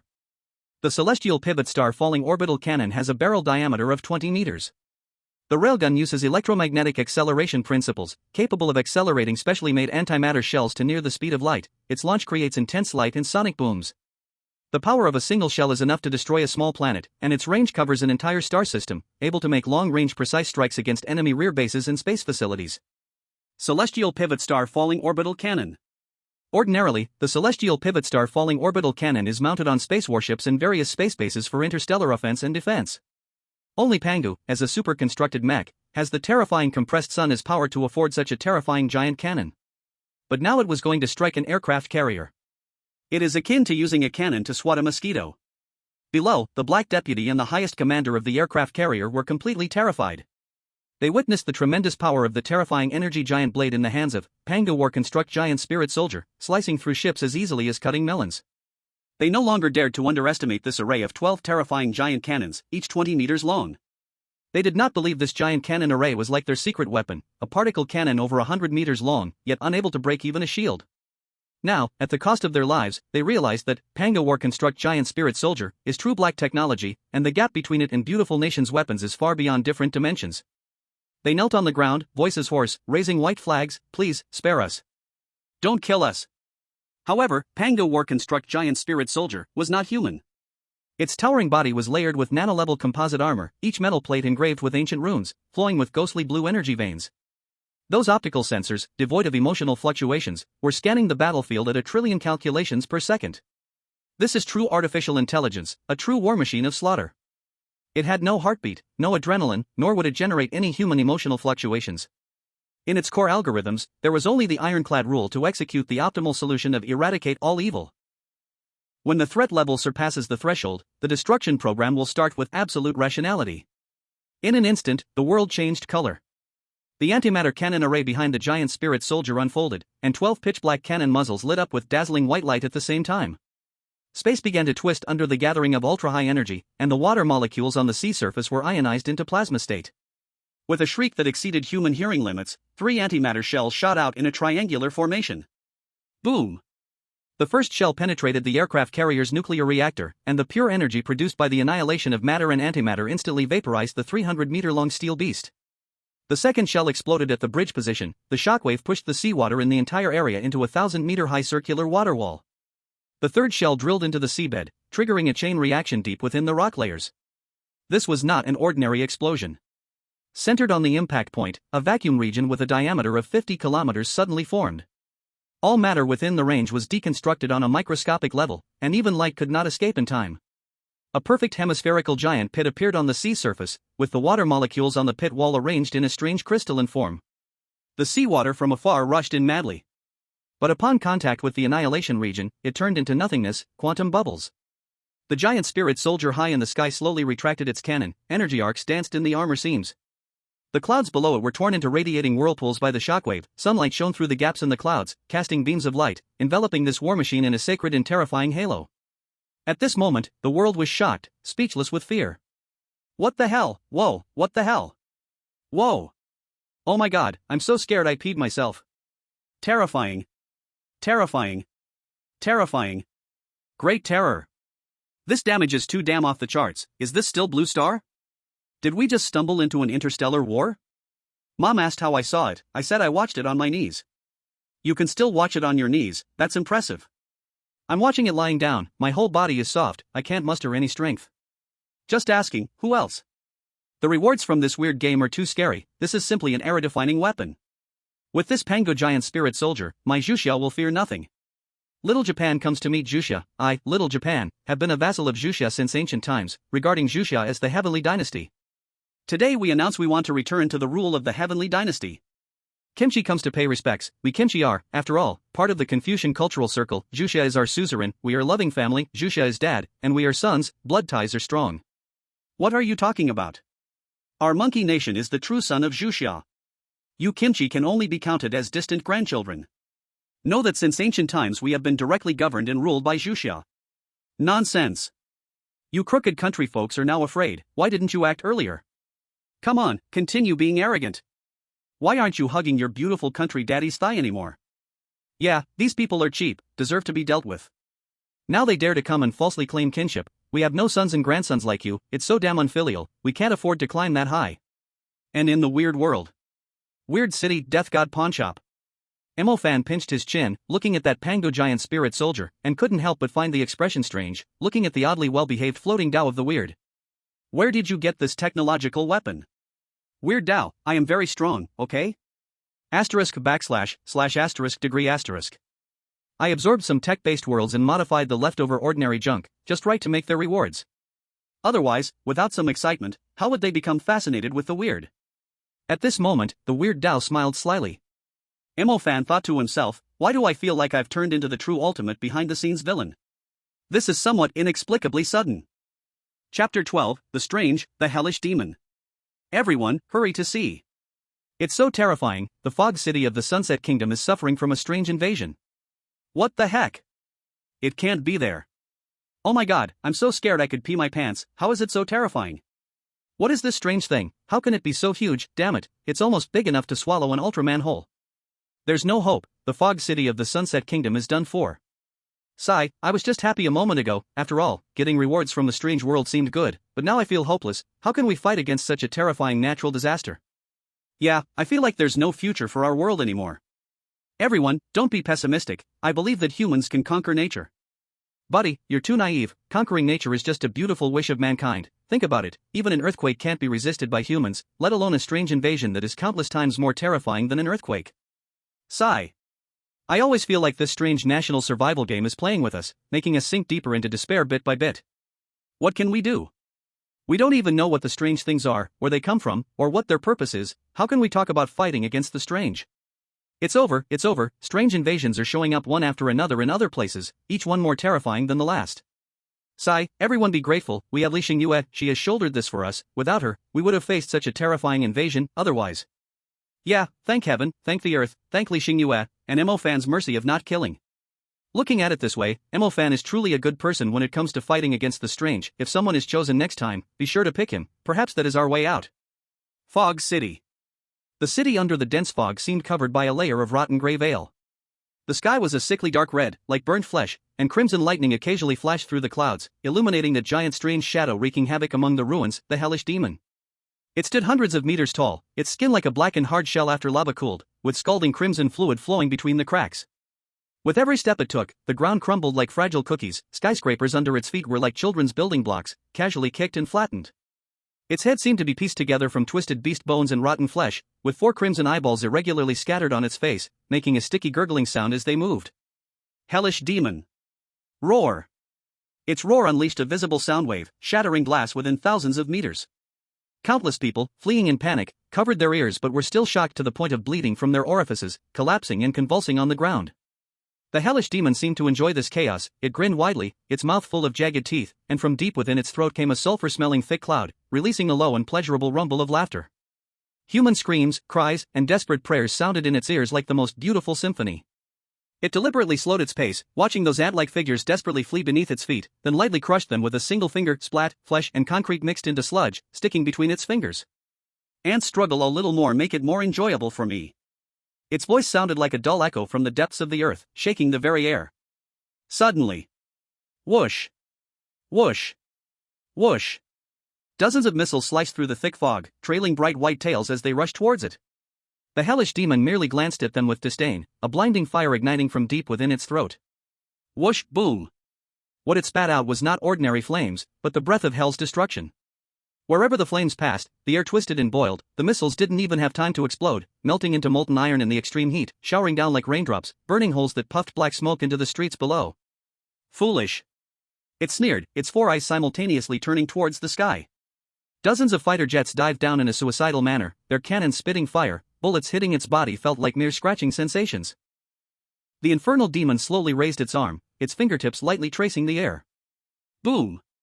A pitch-black whirlwind suddenly appeared, like the claws of a giant beast, tearing the aircraft into pieces in an instant. Metal scraps mixed with the broken limbs of pilots crashed to the ground like a violent rain, creating more blood pits in the already ruined city. The laughter of the infernal demon sounded like a million funeral bells ringing at once, the sound waves transforming into tangible black ripples that spread outwards. The last few remaining skyscrapers twisted and deformed in the sound waves, the shrill cries of snapping steel beams mixed with the crisp shattering of glass, as the entire structure collapsed like a crumpled ball of paper being squeezed by an invisible giant hand. In the midst of the swirling dust, countless office documents, computer fragments, and human remains fell like raindrops. It slowly lowered its head, its 4 blood-red eyes rolling as they scanned the dying city. The air was filled with the acrid smell of burning smoke, the oily scent of scorched flesh, and the metallic stench of adrenaline secreted in human despair. This was the finest fragrance for the infernal demon. It took a deep breath, its rotting lungs swelling like bellows, swallowing every breath of death into its body. Humans, is this all you can do? Its voice was no longer a simple vibration, but a mix of the wails of countless tortured souls. Each syllable it uttered squeezed out blackened human shapes from its teeth, which struggled in the air for a moment before turning to ash and scattering. Suddenly. Schlurp. A horrifying ripping sound echoed as the infernal demon's chest, covered in lava-like patterns, suddenly split open vertically. The skin around the crack curled and peeled away like charred bark, revealing a boiling furnace of flesh and blood inside. In the dark red magma, countless pale skeletal arms stirred wildly, their finger bones clashing and creating maddening clicking sounds. Come forth, my children, the demon's throat produced a sticky whisper. In an instant, tens of thousands of burning skeletal arms erupted forth. These arms were covered with writhing lava-like veins, and every joint grew sharp barbs. They twisted and stretched in the air like living creatures, suddenly turning in different directions, then shooting toward various parts of the city like arrows. Mom, what kind of monster is this? It's even scarier than the Wraith Knight. Dude, even the Wraith Knight would call him daddy. The authorities just confirmed this bizarre entity based on its strange energy level, officially recognizing it as a Redditire. No way, the authorities can't be wrong, right? This terrifying entity is actually just a Redditire. Just? Hey bro, if your head isn't clear, just don't talk. When has a Redditire ever been so unremarkable before you? This is the true Demon King, my man. Chapter 13, Strange Invasion vs. Simple Life. Nightmares began on the ground. A skeletal hand broke through the concrete ceiling of an underground shelter, precisely grabbing a middle-aged man who was praying. Flaming fingers plunged into his eye sockets, and his brain boiled in the high temperature, his skull exploding like popcorn. In the ruins of the office building, several arms emerged from the ventilation ducts, skewering the office workers hiding in the meeting room, forming a gruesome meat kebab. A man wearing gold-rimmed glasses tried to fight back with a fire axe. But the axe blade got stuck in the wrist of the skeletal hand. The next second, that hand plunged straight into his gaping mouth, bursting out from his distended abdomen, still holding a trembling spinal column. The most terrifying were those arms that grabbed living people. They didn't kill their prey immediately but dragged the screaming individuals into the air, tossing each writhing body into the molten crack in the demon's chest. A little girl grabbed by the ankle, just before plunging into the magma, suddenly widened her eyes. She saw countless unmelted heads piled up deep within the crack. All the heads maintained a look of terror, their lips mechanically opening and closing, repeating the same phrase. So hot. So hot. So hot. The demon of hell satisfiedly stroked its continuously heaving chest, and suddenly dozens of yellow eyeballs opened in the putrid flesh along the cracks. It gazed towards the untouched cityscape in the distance, its mouth torn wide with a grin that split to the roots of its ears, lava drool dripping to the ground, sizzling as it burned holes. Then it cast a terrifying illusion, directly shrouding the foggy city. From then on, the fog city was erased from the map. It turned into a realm of black mist and prohibition. On the other side, the strange city, Death God's Pawnshop. That Li Xingyue, are you hungry? Mo Fan appeared quietly in front of Li Xingyue, who was diligently wiping the table, working to pay off debts, with a calm expression. I'm not hungry. Li Xingyue held a rag, gently bit her teeth, and hurriedly shook her head. Gulp. Gulp.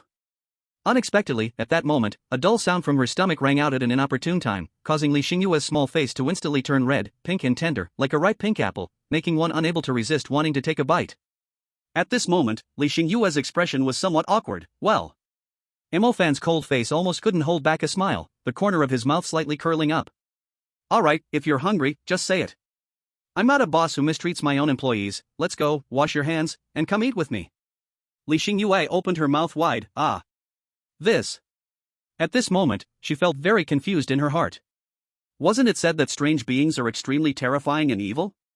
Seeing a person means to kill them without leaving a trace of survival. Why is what I met different? Or is it actually that there are good people among the strange beings? No. It's too strange. Li Xingyue quietly felt a warmth rising in her heart, and her fear of Mo Fan faded slightly. After washing her hands. Then she dazedly followed Mo Fan, arriving at a spacious hall. The hall was brilliantly lit. And in the center of the hall, there was a large round table. At this moment, on the large round table, a dazzling array of dishes was laid out: braised lion's head, steamed bass, hairy crabs, oil-braised prawns. Seeing these foods, Li Xingyue's small face suddenly froze. Why are all my favorite dishes here, and it's too lavish?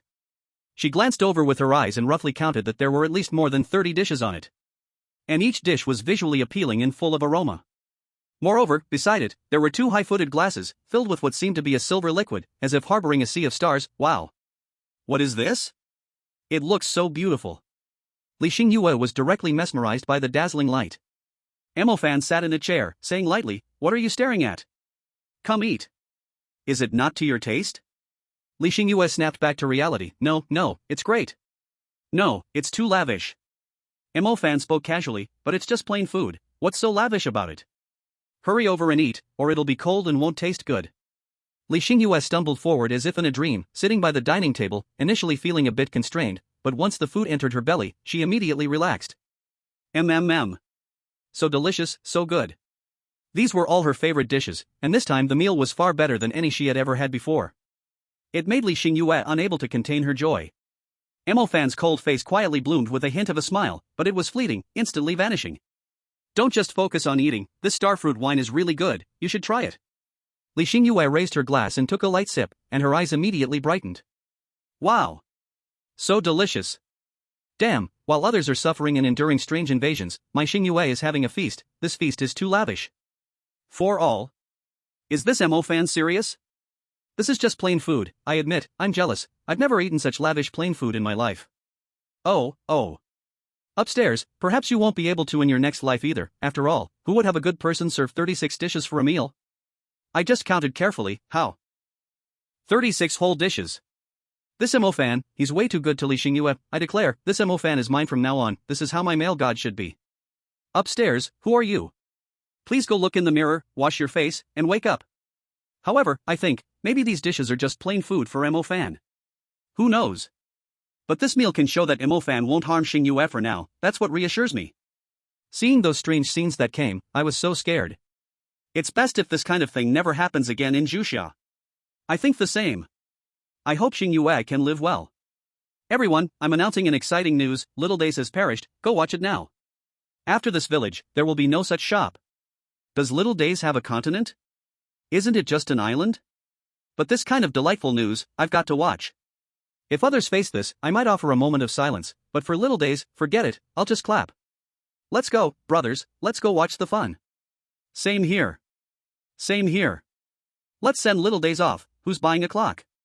How can we send them off without a clock?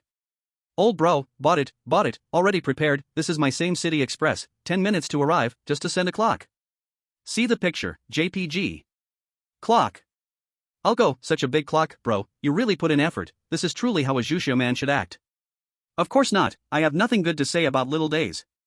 When they suffer, I'm happy, and when they're happy, I'm not. Chapter 14, The Rich and Powerful. Strange broadcast. The happy hour has ended, everyone, did you have fun, were you happy? Now, a new round of strange national fortune survival begins. Are you excited, are you happy, do you want to get it? Hearing the annoying and hateful tone of the strange broadcast, the people of Blue Star went crazy. It's over. It's over. It's here again. Whoa, what do we do now? I don't want to die, this strange game is so annoying, go die, this damn thing. Hey! I don't know who will be chosen, it's really bad luck, how can ordinary people survive in this cursed place, it's so ridiculous. No, the brother upstairs, you're joking, there's still hope, don't you know? Our little Xingyue, didn't she survive? So there's only one difficulty. What difficulty? That is, whether you can be selected in the coming space, fight against others, and be chosen by this strange Emo fan's death shop. Holy crap, the brother upstairs summarized it so well, it's a life-saving plan. Brothers, if anyone gets chosen, remember, no need to hurry, just make sure your hand speed is fast. At this moment, a strange broadcast echoed through the world, hanging high in the sky. The strange broadcast began again. Countries that have already been chosen cannot withdraw, until all are dead, no one survives. At the same time, a new contestant country has been added, Gallus. Blood-red characters appeared in the sky. The terrifying and despairing rules made the people of Blue Star cry. Of course, the most terrified were the countries already chosen, but now another one had to be added, Gallus. At this moment, Gallus. The whole nation wailed. Eileen, it's over, our country was chosen. Whether selected as a contestant or facing future strange invasions, bad luck means we're doomed. A boy full of pimples said in despair. Life had never been this gloomy. Duoluo, do you still act like a man? Where is the pride of Gallus? What a disgrace, if you keep acting like this, don't say you know me. Eileen arrogantly and confidently glared at Duoluo. As a noble and powerful Gallus, we should be proud, we should not fear.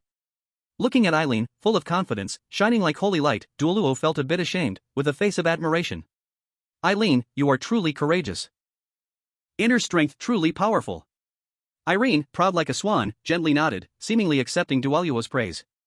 On the other side. Xia country. Xiangshang city.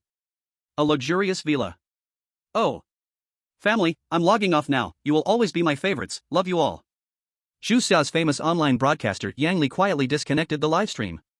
The smile on her face instantly vanished, replaced by a hint of sarcasm. Ha ha. These online fools are so easy to fool, just a little gift and they foolishly shower me with more. Yang Li coldly sneered. Especially that foolish one today, just calling him big brother and he flew away, directly giving me 100 rockets. Then Yang Li put on a passionate smile again. Ha ha, but it is precisely these idiots that fill my pockets to the brim. Today I made another 200,000, it feels great. But the best feeling was that one time, I remember that fool was called Emo Fan, right? Ah, it seems to have the same strange name as that strange name in this strange world. But same name, different fate. Oh, one is a powerful strange from the strange world, a terrifying existence for humans, while the other is just a foolish idiot. Yang Li still remembers vividly. 3 years ago, a call came from Lingdu University. It was the call from the butler of Xiao's #1 family, the Xiao family. At that time, the butler's voice was very cold, one could even say extremely contemptuous of him. But Yang Li was incredibly excited, because receiving a call from such a significant figure was his supreme honor. Then the butler told him to find a way to blacken the name of a person called Emo Fan, and he could receive 10 million. At that moment, hearing such a large sum of money, his eyes instantly ignited with greed, and he quickly agreed. Then the butler was exceptionally straightforward, directly giving him 500,000. He said it was the advance payment, and if he did well, there would be more rewards. Yang Li was instantly exhilarated. After the butler hung up the phone, he began to collect information on this person called Emo Fan. He was instantly taken aback. It turned out that this Emo Fan was also a well-known figure at Lingdu University, famous at a young age, winning various prizes and medals endlessly. He was supposed to graduate smoothly and become a renowned doctor. Then suddenly, Mo Fan claimed that one of his research achievements was stolen and used, but no one stood by him, and he was expelled by the school and sued. It was simply a tragedy. In the end, he even lamented online. At that time, Yang Li laughed, seeing from his data that Mo Fan had offended the Xiao family's young master, Zhao Tian. Yang Li then felt that this person was a fool. Since ancient times, commoners do not fight against the powerful. Ordinary people should act like ordinary people. What do ordinary people need? Ordinary people are like cattle and horses, just work hard, do more, work more, take less. That is the right path. Wanting to fight against the great lords is simply an affront to their eyes. At that time, Yang Li discovered that after Mo Fan was expelled and filed a lawsuit, he voiced his plight online, and in fact, there were still some people indignant and supportive. In an instant, Yang Li understood why Butler Zhao would call him. It was because of this matter. Yang Li suddenly felt that Mo Fan was truly his cash cow, bringing him wealth. If it weren't for Mo Fan's ranting online, he would never have the opportunity to meet such great lords. Yang Li considered himself a professional, only knowing the great lords, only willing to know the great lords, and unwilling to know ordinary stupid people, otherwise, it would lower his status. It would have a negative impact. So, Yang Li became fired up at that time. He prepared to seize this opportunity, directly inviting a bunch of major online broadcasters and influencers to form a group to destroy Mo Fan. Instantly, due to his efforts. Originally, Mo Fan had a good reputation and supporters online, but he instantly turned into a plagiarism dog, a thief, with all kinds of bad reputations tacked onto him. The online smear campaign against Mo Fan was one-sidedly victorious. He achieved unprecedented success. And because of that, he received praise from Steward Zhao, followed by a reward of 5 million. Later, his circle expanded due to Steward Zhao's praise, and he often helped with small tasks, gaining many benefits. Therefore, he is now a famous major broadcaster in the land of Zhuia. Thinking of this, Yang Li raised a glass of red wine. Ha! That fool Mo Fan, you rest well underground. I'm so grateful to you, my god of wealth. Without you, I wouldn't be where I am today. He downed the glass in one go. Yang Li glanced at the eerie sky outside the window. This damn thing is really annoying. I hope it doesn't pick me. I'm a person of wealth now, I shouldn't be that unlucky, right? Chapter 15, Selected. The selection for participants to enter the Eerie world and fight for survival begins now. At the same time, due to the deaths of 9 national participants in the last round, the number of participants from these countries doubles. Now, random selection begins for participants from each participating country. Participants confirmed successfully. Zhuia country, Yangli. Pickled vegetable country, little pickled vegetable, Han Appa. When the list, with its eerie blood-red hue, appeared on the sky, the whole world fell into a deathly silence. Every name on the list looked like it was written with decayed blood, the handwriting squirming at times, leaking black sticky fluid at others. What was even more terrifying was that every time a participant's name was crossed out, signifying death, the number of spots for the next round of participants would multiply like cancer cells, growing uncontrollably. A cold, mechanical voice came from deep within the sky, accompanied by a sticky swallowing sound, as if the entity reading the list was savoring the fear of humans with delight. Gallus country, a luxury apartment. Doro's coffee cup shattered with a loud crash on the marble floor, the brown liquid splashing onto his trembling pants. His pupils constricted violently, staring intently at the 2 names marked in a blood-red box on the intelligence screen on the wall. Doro Rhine, Aileen de St. Clair. It's over. Aileen, we've both been selected. His voice sounded like it had been scraped with sandpaper, dry and horrible. Aileen, standing by the window, still maintained her elegant posture, her long fingers tightly gripping the velvet curtains. The afternoon sunlight filtered through the sheer curtain, casting specks of light on her perfect profile, but it didn't reach her suddenly constricted ice-blue pupils. Shut up! She suddenly turned, the silk nightgown making a rustling sound with her sharp movement. It's all because of you, you unlucky fool. If you hadn't dragged me to that damned cafe last week, if you hadn't sat in that cursed window seat. Her voice got louder, nearly becoming a scream. Dara was horrified to see that behind Aileen, her shadow was grotesquely expanding and twisting. It no longer resembled a human form, but instead was a mass of black mist, covered with sharp spikes. Aileen, your shadow. Don't change the subject. Aileen grabbed the crystal ashtray and threw it at Doro, but it suddenly froze mid-air. Because she finally noticed that all the shadows in the room were wriggling. The walls began to ooze real blood, slowly dripping down, forming new words on the snow-white wallpaper.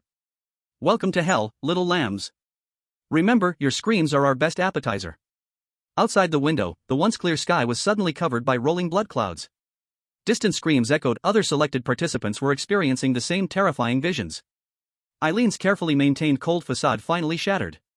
She staggered back, her back slamming against the cold glass of the floor-to-ceiling window, her lips trembling as she whispered. How will we die? As if in response to her question, all the names of the deceased contestants on the list suddenly began to scream, their death scenes looping in pools of blood, murdered, dying exhausted while being chased, devoured bit by bit. Daro knelt among the coffee stains and shattered porcelain, suddenly laughing nervously, at least, we don't have to wait too long. In the land of Zhuia, in the city of Shangxing, at the Zijinwen Villa area. Yang Li was live streaming in his 30 million yuan luxury villa. He was feeling a bit uneasy, so he decided to go live, giving away some perks to soothe his restless heart. Hey, bros, look here, this new Rolex green submariner, limited to 50 pieces worldwide. He shook his wrist, the diamond-studded watch face sparkling under the lights, just send 10 spaceships, and I'll. Suddenly, the entire live stream froze, and the barrage section was flooded with a sea of blood-red text. Warning, selection for the Strange Sky candidate successful, congratulations, you have been chosen. What the hell? Did the admin ban the wrong person? Yang Li slammed the table and stood up, the veins in his neck bulging, room admin. Get me. Before he could finish his sentence, the whole floor-to-ceiling window was suddenly stained blood-red. He turned in terror and saw the sky outside tearing apart. A sheet of parchment descended, obscuring the sun, densely packed with names that writhed and bled. This is F***King. His voice came to an abrupt halt. In the first row of names, he clearly saw his own name, Yang Li, Zhuia, Shangxing City. Those three characters twisted like living beings, even revealing a bizarre smile at him. I really have been chosen. Impossible. This can't be happening. Yang Li kicked over the live streaming equipment, the gold-trimmed gaming chair was flipped and smashed into the wine cabinet behind him. An 82 La fight spilled across the bar, spreading a dark red stain on the carpet, resembling the blood dripping from the list. I haven't even made it to Forbes. I haven't even acquired the Shark platform. I haven't slept with that top actress.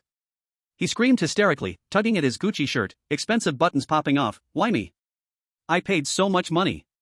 The smart butler suddenly activated, projecting a blurry ghostly image, according to the terms of the strange game, Article 666.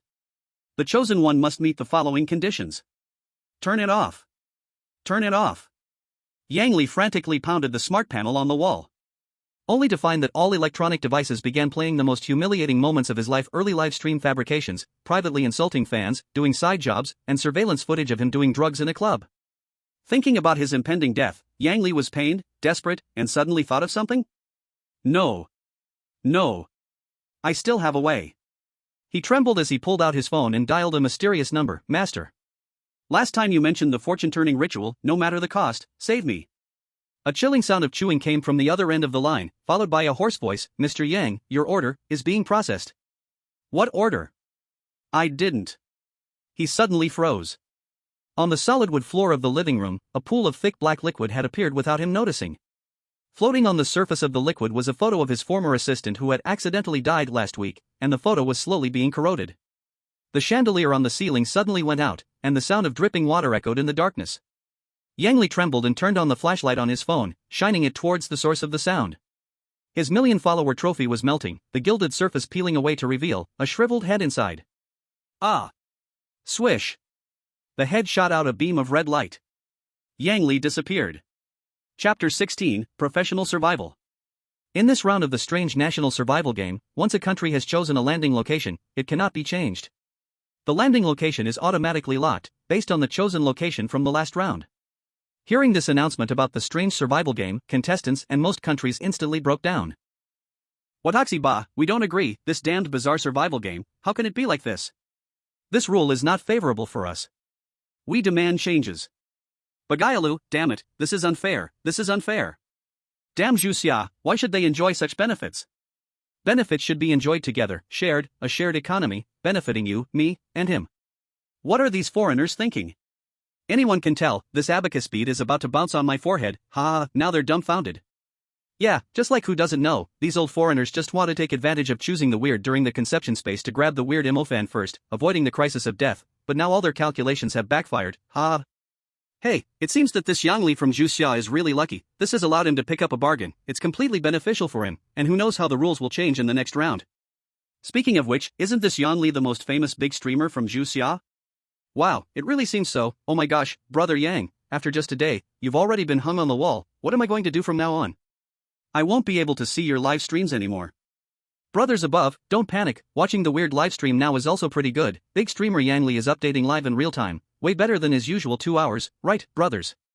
Oh my, really, the talent above is amazing, you've discovered the bright spot. By this logic, all those celebrity big shots should be selected for uninterrupted real performances, so their talents won't be wasted. At this moment, no matter what other netizens say, Yang Li, in the bizarre National Fortune survival game's conception space, felt overjoyed when he heard the bizarre broadcast. He was just worried about being selected by this bizarre National Fortune survival game, and if he didn't get selected for the location where Li Xingyue chose the bizarre MO fan, it would be terrible. Only by going there could there be a glimmer of hope. And with his charm, he would definitely be able to charm that little girl Li Xingyue so much that she would listen to him, Yang Li, without reservation. Thus, he could cooperate with her to survive well in the bizarre world and even control the one called MO fan, allowing him to not just survive. If he could PUA this bizarre MO fan properly, through moral kidnapping and distortion of consciousness, maybe this bizarre MO fan would become a dog in Yang Li's hands. Yang Li couldn't help but smile, ha ha. This called MO fan, one after another, seems to be my lucky star, now I am blessed. But for the contestants from other countries, it was much more despairing. When the mechanical and cold voice echoed in all contestants' minds, the entire conception space fell into deathly silence. No, this is impossible. A blonde girl suddenly fell to the ground, her carefully done makeup blurred by tears. So many people died last time in the chosen location, and now. Her words couldn't be finished. The surrounding space suddenly twisted, and a translucent image appeared in the air. This was the last scene of the contestant who chose pink dollhouse in the last round, cut into pieces and then made into a made doll. Ugh, someone vomited on the spot. A bespectacled young man suddenly went wild, pounding the wall. I've studied all the materials. As long as we can choose Grim Reaper's Pawnshop, there's still a way out. Now it's all over. His glasses shattered from the violent motion, and blood flowed down his cheek, but he was completely oblivious. In the corner, an Asian girl suddenly let out a neurotic laugh. So good, anyway, it's death no matter where I choose. She began to bang her head against the wall, might as well do it now. One by one, the contestants were almost driven mad with despair before entering the game. But just then, the eerie announcement started again. Are you scared? Are you hopeless? Are you in pain? Is participating in the survival game destined for death? Of course not. So, in order for all survivors to last longer, the difficulty of survival has been lowered. Therefore, the strange rules of each arrival point have been restricted. As long as you do not violate the rules of certain death, you can survive in the strange world. The rules have shifted from a life or death situation without rules to professional survival. At the same time, everyone who arrives in the strange world will automatically receive a strange job at their arrival point to strive to earn money and buy a home. Come on, workers. At this moment, the eerie announcement acted like a lifeline, giving almost all contestants a glimmer of hope. Ha ha ha.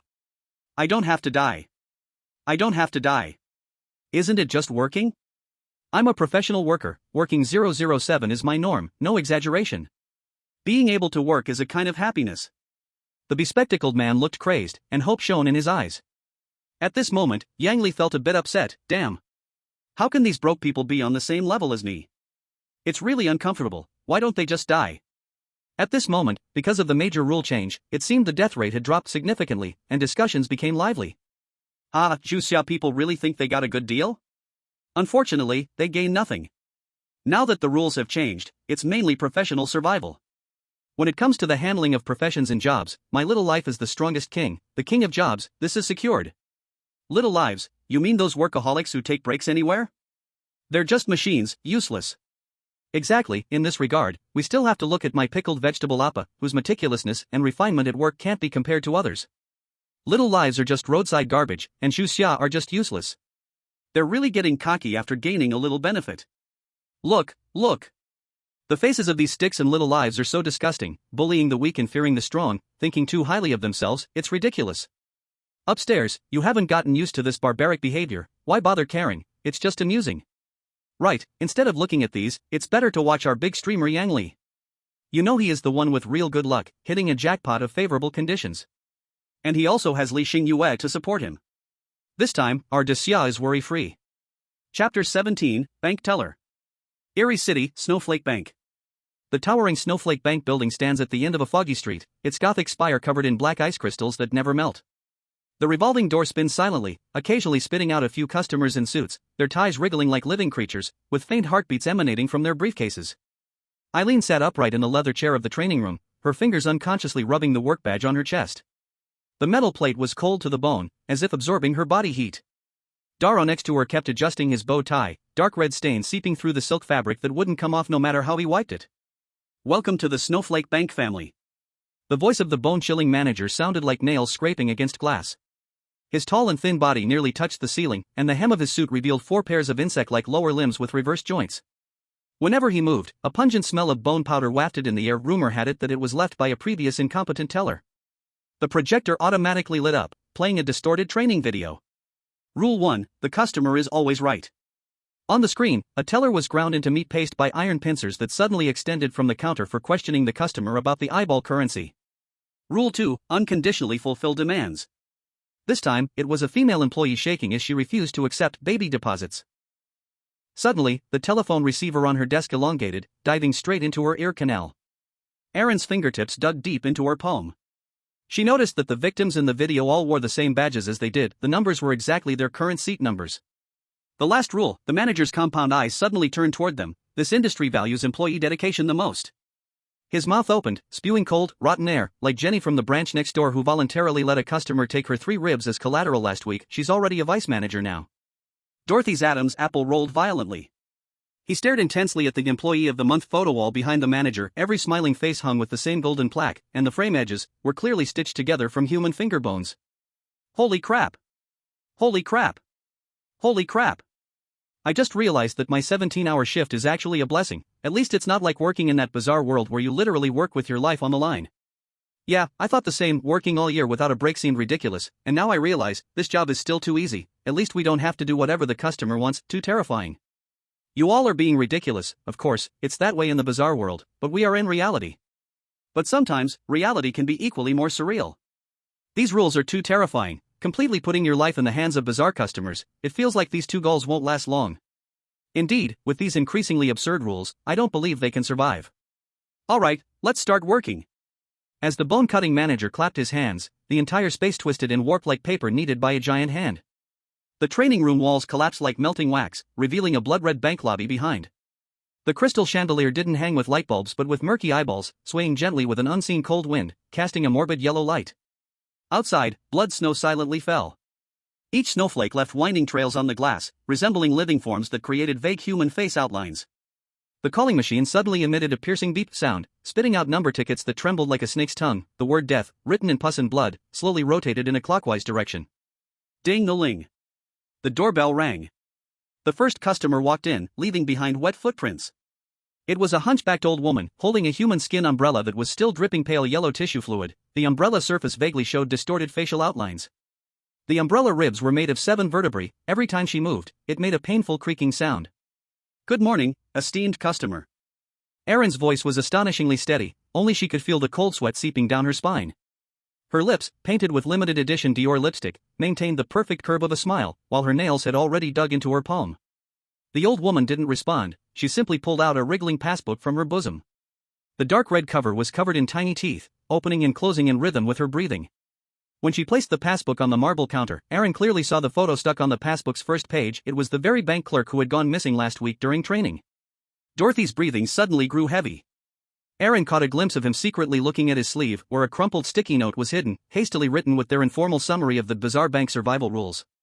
But the last few notes were strangely disappearing, as if being gnawed away by an invisible mouth. I want to withdraw money. The old woman's voice sounded as if it came from deep underground. There is something in safe number 3. Her fingers suddenly elongated, her nails turning pitch black and sharp, pointing towards the row of metal cabinet doors at the back of the counter, filled with vascular patterns. The number 3 cabinet door was oozing dark red liquid, and a few strands of golden hair were wrapped around the doorknob, exactly the same color as Erin's hair. The bone-cutting demon manager appeared behind the 2 without them noticing, his 4 pairs of insect-like legs gently tapping against the ground. Remember the training content: customers are gods. Daro's pupils suddenly constricted to the size of pinholes. A note in his cuff suddenly burst into eerie green flames, yet the charred paper ash did not scatter. Instead, it eerily floated in the air, rearranging itself into a bloody warning. The charred paper ash formed a new line of text. Supplementary rule: do not directly look at the customer's passbook inner pages. Erin. Don't look. His warning got stuck in his throat. Erin's slender fingers uncontrollably brushed against the cover of the passbook, her delicately manicured fingertips pricked by its fine teeth, drawing drops of blood. The blood drops did not fall but were greedily absorbed by the passbook. On the yellowed inner page of the passbook, a faded childhood photo began to slowly emerge. 5-year-old Erin in a white dress, standing in the de St. Clair family's garden. But in the photo, she wasn't picking flowers, she was using scissors to tear apart her favorite doll. What was even scarier was that the Aaron in reality had no memory of this event at all. This isn't real. Aaron's voice began to tremble. The photo suddenly started to change. The little Aaron in the picture slowly turned her head, revealing a creepy smile directed at the Aaron in reality. Then the photo blurred as if it were dampened, revealing a new scene. 12-year-old Aaron in a dark hallway at night, followed by a vague black shadow. At her 18-year-old coming-of-age ceremony, the reflection in her wineglass showed not her face, but a rotting visage. Each picture was a scene that did not exist in her memories but felt oddly familiar. The laughter of an old woman came from afar. Look at the last picture. The passbook automatically flipped to the last page. Aaron's breath caught in her throat. There, a photo of the future was pasted, herself in a bank uniform, standing behind the counter, but the corners of her mouth were split to the roots of her ears, and her eyes were crawling with tiny tendrils. In the bottom right corner of the photo, the date was marked, 3 days later. This is our VIP value-added service. The old woman's voice faded in and out, a sneak peek at your career development. Daro suddenly found that his hand was also out of control. His right hand slowly reached for the letter opener on the counter, the tip aimed at his own eyeball. The bone-cutting demon manager's pleased voice rang out from behind. It seems you two have understood the essence of our bank's corporate culture. At that moment, the ticket machine suddenly spewed out blood-red number slips like crazy. Every slip had the same number written on it. A customer has arrived. The bank's door slowly opened on its own. Chapter 18 Red Moon Avenue. Eerie City, Death God Pawnshop. In the dim pawnshop, Emofan wore a red trench coat, his long fingers casually fiddling with a string of skull beads on an abacus. He lifted his silver-gray eyes slightly, glancing at Xingyue, who was organizing the shelves. Xingyue. His voice was cold, as if forged from ice. Ah. Xingyue turned around abruptly, nearly dropping the screaming head vase she was holding. Boss? The circulating ghost money isn't enough. Emofan's tone was flat, as if he were saying the weather is nice today. He casually opened a storage box covered in bloodstains, pulling out a pitch-black card from a pile of writhing black tendrils. Go to the bank and withdraw some. Xingyue blinked her big eyes, taking the card and flipping it over and over. Huh? Why doesn't this card even have a card number? There was no bank logo. As long as it works. Emofan didn't lift his head, continuing to check the ledger, which recorded various lifespan pawns and soul collateral transactions. But Xingyue tilted her head, her messy hair inadvertently sticking up. Any bank will do? Really, no one will kick us out? Nope. What if? Emofan finally raised his eyes, his silver-gray pupils flashing a hint of coldness. Xingyue. Here. If you ask again, I'll pawn you to the neighboring ghoul restaurant as a mascot. Xingyue immediately covered her mouth, nodding like a little chick pecking at rice. I'll go right now. She turned around and ran out, only to bump her head into the automatic doorframe. Today, the doorframe had just been replaced with one made of biting bones. Ouch. She rubbed her forehead, tears in her eyes as she turned back. Boss, the door bit me again. Emofan threw out a talisman without looking up and stuck it on the doorframe. The doorframe instantly became obedient, even helpfully opening on its own for her. Thank you, boss. Xingyue became instantly full of energy, bouncing out the door. Here it comes, the much-anticipated show. By normal procedure, Xingyue should be subjected to bizarre torment now? Which country are you from, and how dare you casually speak about our Xingyue? What's your intention? Does it matter which country I'm from? I'm just stating facts, right? This strange Emofan casually hands Xingyue a card with unknown functions, letting her go to any bank to withdraw money. Isn't that sending her to her death? Why do you say that? Isn't it obvious? When have you ever seen a bank issue a card that can be used freely at any bank? Besides, that card he gave her looks like a no-name card, absolutely not good-intentioned. After all, that's true strangeness. Who believes that strangeness will truly treat humans well, rather than toy with humans? I've never seen a single strange thing that actually treats humans well. Isn't this anti-human? Ah, I see, then my Xingyue is in danger. It's over, Xingyue, don't go. Xingyue held the black card, bouncing along the streets of the strange city, Red Moon Avenue. The buildings around her twisted and writhed, the streetlights were made of human bones, occasionally emitting painful groans. La la la, off to withdraw money, she hummed a slightly out-of-tune tune, completely unaware of the strange gazes gathering around her. A pickpocket with 7 eyes quietly extended its tentacles, about to touch her backpack. Buzz. A dark red ripple suddenly spread through the air, blood-colored runes flickering around Xingyue. The pickpocket seemed to be burned, yelping as it retracted its tentacle, 7 eyes simultaneously oozing black pus. Ha! Xingyue heard the noise and turned back in confusion. Are you okay? Need a band-aid? She bent down to rummage in her pink bag, pulling out a band-aid adorned with a cartoon bunny. The pickpocket stood frozen in place, all its eyeballs trembling frantically. It glanced at the band-aid and then at the black thorny mark faintly visible on Li Xingyue's neck that was a designated prey mark left by high-level strangeness. And no. I don't need it. The pickpocket's voice suddenly turned extremely respectful, bowing at 90 degrees, you please go ahead. It then backstepped awkwardly, only to bump into the streetlight behind it, which promptly bit its head in a snap with a vicious bite. Li Xingyue tilted her head, looking puzzled. The streetlights today are so enthusiastic. She continued walking forward, noticing that the strange beings on the road had suddenly become unusually polite. The horrible woman with a gaping mouth suddenly retracted her blood-covered jaws and stood neatly by the roadside bowing. You go ahead. Several ghouls who were fighting immediately stopped and lined up against the wall, much like elementary school students meeting the principal. Even the hanging ghost floating in the air silently stuffed its tongue back in. Pretend to be an ordinary wind chime. Today, everyone seems a bit strange. Li Xingyue scratched her head, her fluffy hair swaying with the motion. Could it be that the boss's talk about civilized city evaluation is having an effect? What she didn't know was that not far behind her, a tall dark shadow leaned against the wall.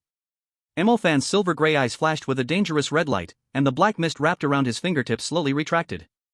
Stupid rabbit, he muttered to himself, a slight grin on his lips, doesn't even know she almost got eaten.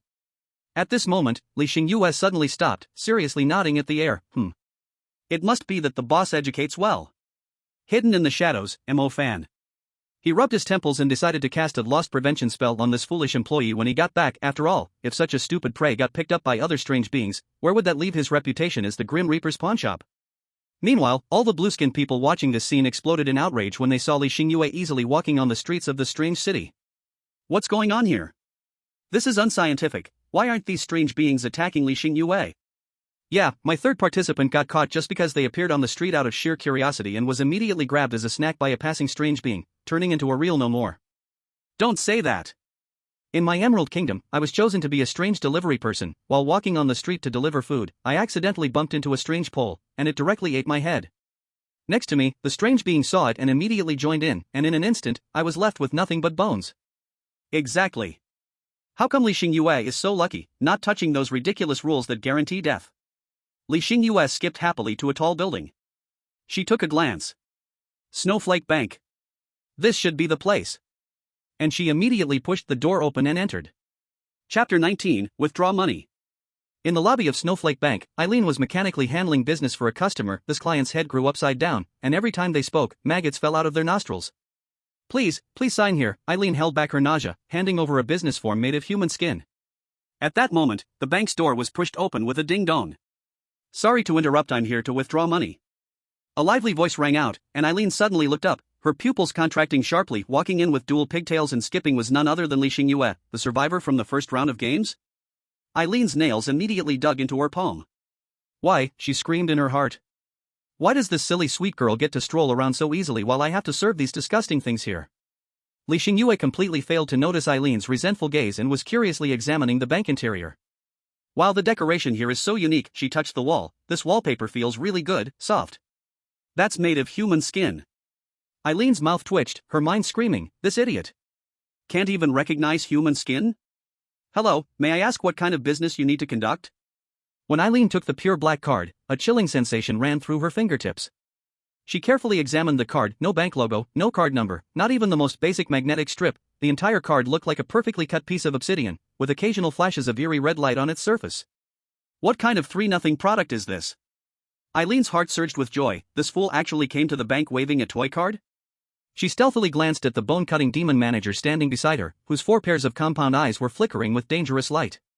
This customer, Eileen deliberately stretched the tone, her voice overly sweet. It seems this card is not from our bank. She twirled the card between her fingers. With an exaggerated sigh, she said, oh dear, it's not even a bank card. Li Xingyue tilted her head, her confused little tuft of hair sticking up. But the boss said any bank can use it. Your boss? Aaron sneered and turned around to the other strange people in the lobby, saying loudly, everyone, come quick. Someone is trying to scam our bank with a toy card. The atmosphere in the entire bank changed in an instant. The elderly lady with the leathery umbrella suddenly twisted the umbrella's ribs into an attack position. The ATM no longer spat out cash but instead belched out bloody tongues. Even the chandeliers on the ceiling opened their countless eyes tightly, staring intently at Li Xingyue. The bone cutter manager slowly straightened up, the insect-like joints beneath his suit clicked ominously. According to bank regulations, non-customers trespassing. Erin proudly lifted her chin and with her lips formed the words for Li Xingyue, "You are finished."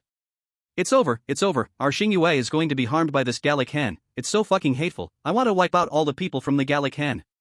This vicious woman, she really deserves it, quick, someone open her box, she bullies our Xingyue, so we go bully her relatives, that seems fair, right? Oh no, what is baby Xingyue going to do? This is a sure death situation, look at those strange ones, they seem like they're waiting to tear Xingyue apart, drooling at the mouth. But Li Xingyue suddenly exclaimed, pulling out a small note from her wallet, the boss said if there's a problem, just read this. She cleared her throat and read in a soft, sticky voice, ahem. In the name of the Lord of the Underworld Pawnshop, this card is valid everywhere. As her words fell, the entire black card suddenly levitated into the air, and blood-colored incantations appeared on its surface. The words twisted like living creatures, forming a giant skull pattern. Boom! All the bulletproof glass in the bank shattered at once, but the shards strangely floated in midair. The bone cutter manager collapsed to the ground with a thud, his 4 pairs of legs trembling uncontrollably. Erin's face turned pale in an instant. This is. Li Xingyue was completely oblivious to the changes around her and continued to read the note seriously. The cardholder enjoys the highest level of service. Any delay will be. She suddenly stopped, blinking her big eyes. The handwriting at the back is too messy, I can't read it. But she no longer needed to finish. The bank vault door opened automatically, and a faceless senior manager in a tailcoat crawled out, holding a tray embedded with eyeballs. Distinguished guest. This is our bank's highest limit of ghost coin card. Please be merciful. Li Xingyue happily took the card, thank you. Oh, right. She pointed at the dumbfounded Erin, the sister's service attitude is very good, she has been smiling at me the whole time. Though Li Xingyue was innocent, she wasn't blind to who treated her kindly and who maliciously, she wouldn't forgive those who were nasty. Erin. She watched the faceless manager pull out a punishment list, trembling as he wrote down her employee number, and darkness clouded her vision. It's over, tonight I'm afraid I'm going to be turned into the new ATM. At this moment, in the underworld pawnshop, Mo Fan suddenly frowned. That stupid rabbit read the forbidden incantation as if it were a note again? He sighed, and black mist gathered at his fingertips into a crow. Go keep an eye on her, don't let her destroy another bank. Li Xingyue looked at the ghost coin card in the senior manager's hand, lightly waved her hand, and the black card floating in the air returned to its normal, unremarkable form. I have a card? I don't want your card. At this moment, her little heart was pounding. She hadn't expected this card to be so powerful, making it hard for her to comprehend. Meanwhile, the senior manager, after seriously inspecting the card, changed color instantly. He quickly bowed and said, Dear guest, please wait a moment. I'll be right back. Then walked into the bank vault door. And in the next brief moment, the bank vault door suddenly opened again, and a suit-clad manager, covered in black smoke, quickly walked out and bowed at a 90-degree angle to Li Xingyue. Esteemed Supreme Black Card User. Please follow me to the VIP room. Li Xingyue nodded happily. Okay, she turned back to wave at AI Lin before leaving. Thank you so much, you're so kind. AI Lin. She stiffly turned to look at Duo Luo. Did I just almost die? Duo Luo wiped the cold sweat off his brow. Now you know. Next time, before you badmouth someone, check who's backing them first. And Duo Luo also complained internally, I think you're not far from death. Chapter 20, Headquarters. Haha, it's delightful to see, this damned Gallic rooster is finally going to be punished, daring to bully our Xingyue, they must be tired of living. It's a pity we didn't see this Gallic rooster torn to shreds by the weirdness. Exactly, the people of Gallic roosters are truly rotten, our Xingyue has not offended her, yet she set a trap for her, almost killing her, she scared me to death, truly cursed. But let's be honest, our Xingyue is smart, possessing both wisdom and beauty, not at all inferior to that damned Gallic rooster. Humph, you damned Xiao people, is this Li Xingyue's achievement? To put it bluntly, she's just lucky, she picked a weirdness that's easy to talk to and likes to help humans. I could do it too, what does this have to do with that pathetic Li Xingyue? I think so too, this weirdness Mo Fan is ours, and you Xiao people monopolized it, we Koreans are not satisfied, we will go to Lianhan Nation to complain, just wait. Ha ha ha. The Koreans on top are really funny, go ahead and complain, it's up to you, are you trying to learn from the San? Is the third brother reincarnated? I was just thinking, are your brains stuffed with dung? Does Lianhan Nation have such wide business, overseeing the weird world? I think it's a crime. Don't mind them, these foreigners just can't take it when others are doing well, it's just their nature, the better others live, the more miserable they feel, it's as if their dad was killed. Exactly, you hit the nail on the head, the more miserable they are, the happier I am. But my only doubt right now is this Death God Pawnshop really so imposing? Just a few words scared the weirdness of Snowflake Bank to nod and bow. Who knows, anyway, that Mo Fan feels quite mysterious. The manager, surrounded by black smoke, personally pushed open the golden-edged door of the VIP room, filled with human teeth, and courteously bent down in a pleased gesture. Esteemed guest, please take a seat. Xingyue curiously examined this extremely luxurious room. Wow, this sofa is so soft. She happily jumped and sat down, completely unaware that the sofa arms were actually two vengeful spirits cursed to be deformed. As long as you like it, the manager's black smoke body twisted flatteringly into a heart shape, turning to the faceless manager standing at the door and shouted, "What are you dawdling for? Hurry and prepare refreshments." The faceless manager's jaw almost dropped to the floor. He had served this manager for 300 years, and he had never seen him provide refreshments to a client. Soon, a team of skeletons dressed in lace-made outfits floated in, carrying silver trays. The manager personally lifted the first cover. "This is Tears of Millennial Vengeful Spirits Brewed Green Spirals, please enjoy." Xingyue picked up the bone china teacup, took a sip, and wrinkled her little face. A bit salty." The manager immediately raged and grabbed the neck of the tea brewing skeleton. "Useless. Didn't you hear the esteemed guest say it's too salty? Go change and brew again using the size of virgin ghosts." The faceless manager's eyes widened even further. These were all the bank's treasures. In the second tray, there were macarons that would scream, and the general manager gently introduced, "These are desserts baked with fear."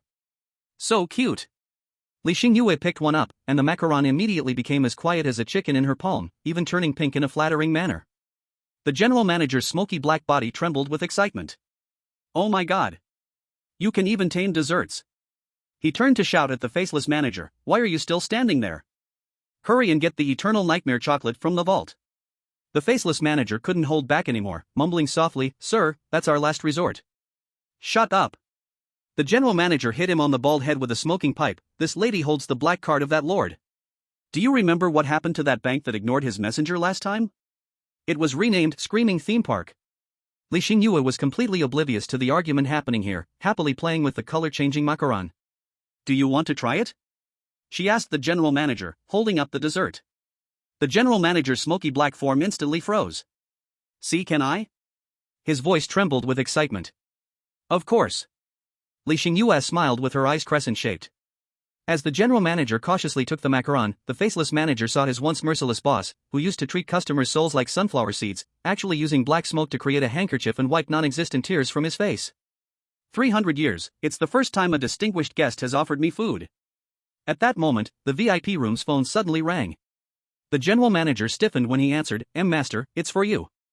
Xingyue took the bone-made receiver, and a cold voice from Fan came through. "Had enough fun? I told you to get some money, and you're taking forever. If I didn't know better, I'd think you fell into a toilet and can't get up. Should I come to pull you out?" "Oh no, that's not necessary." "Got it." Boss Xingyue stuck out her tongue. "I'll be right back." After hanging up, the general manager had already thoughtfully prepared the money, packed all the snacks, and tied them with a satin bow. "You're always welcome to come back and guide us." After Xingyue skipped away, the faceless manager couldn't help but ask, "Sir, who exactly is that?"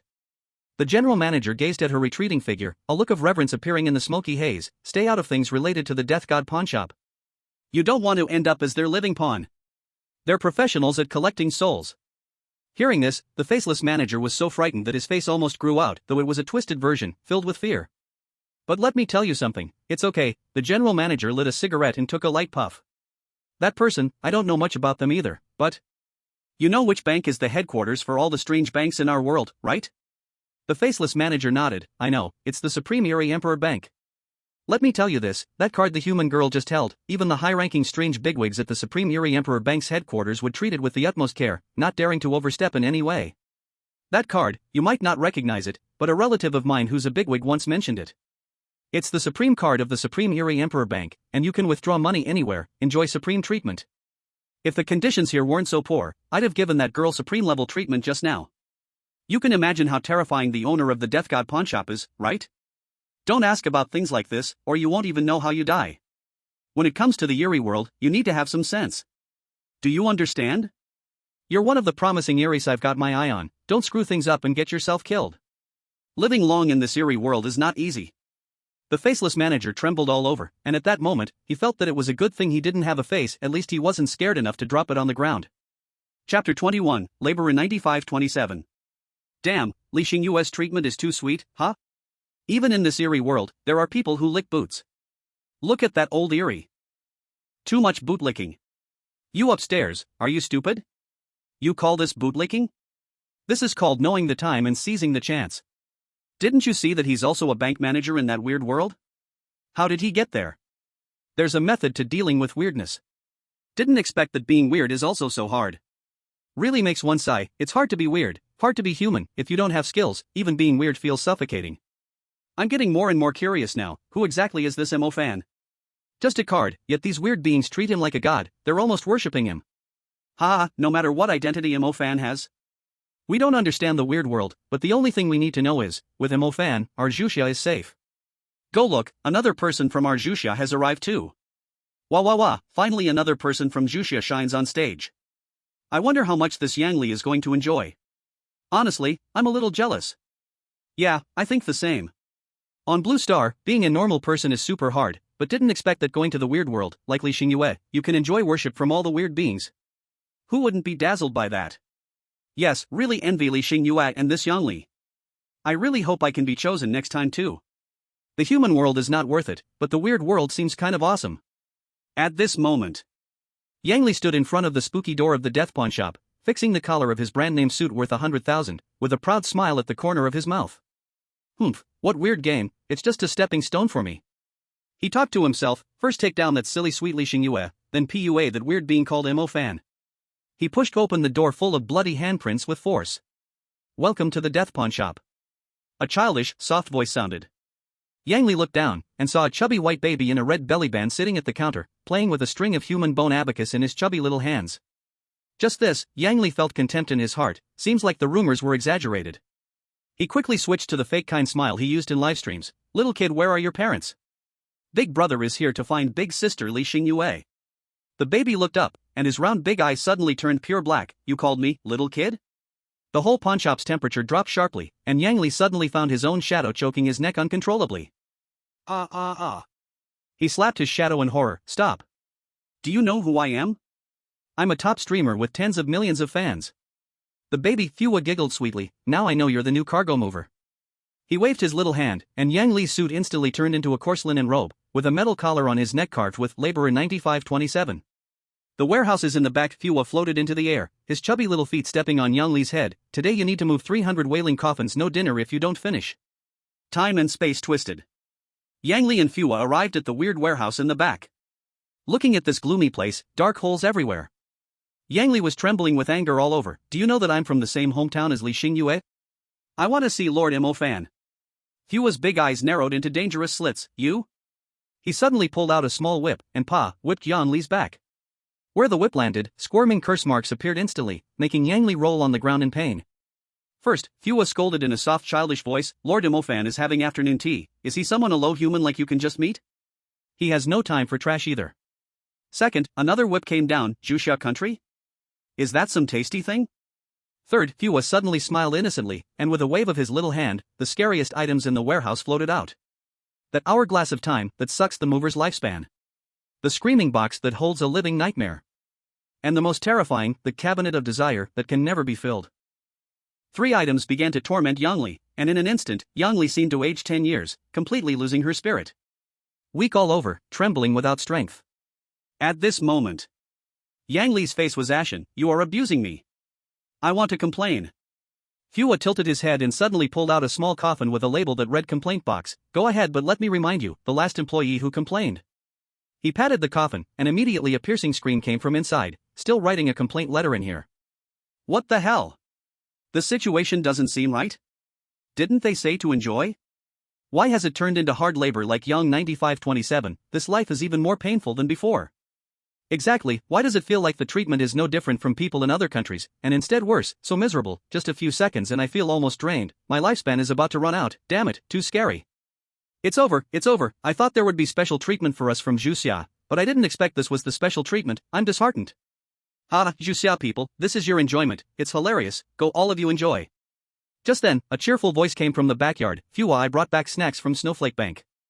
Xiao, who had just been fierce and intimidating, instantly transformed back into a harmless appearance, bouncing toward the backyard. Coming, sister Xingyue is the best.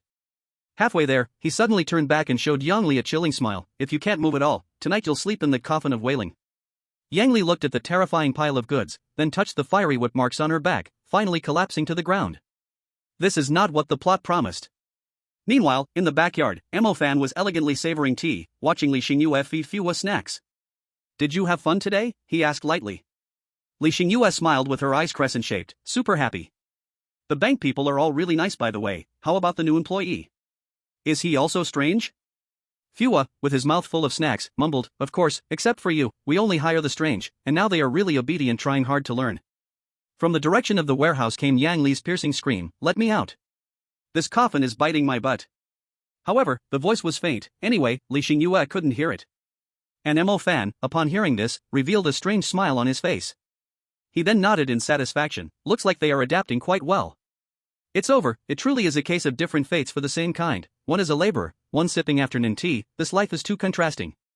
Wrong.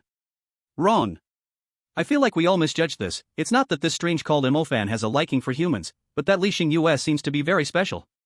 Chapter 22 Speculation. Oh, it seems so, why is it that both are from Zhuia, and Yang Li is so miserable, but Li Xingyue is living so carefreely, could it be that the strange favors girls over boys, how unreliable is this?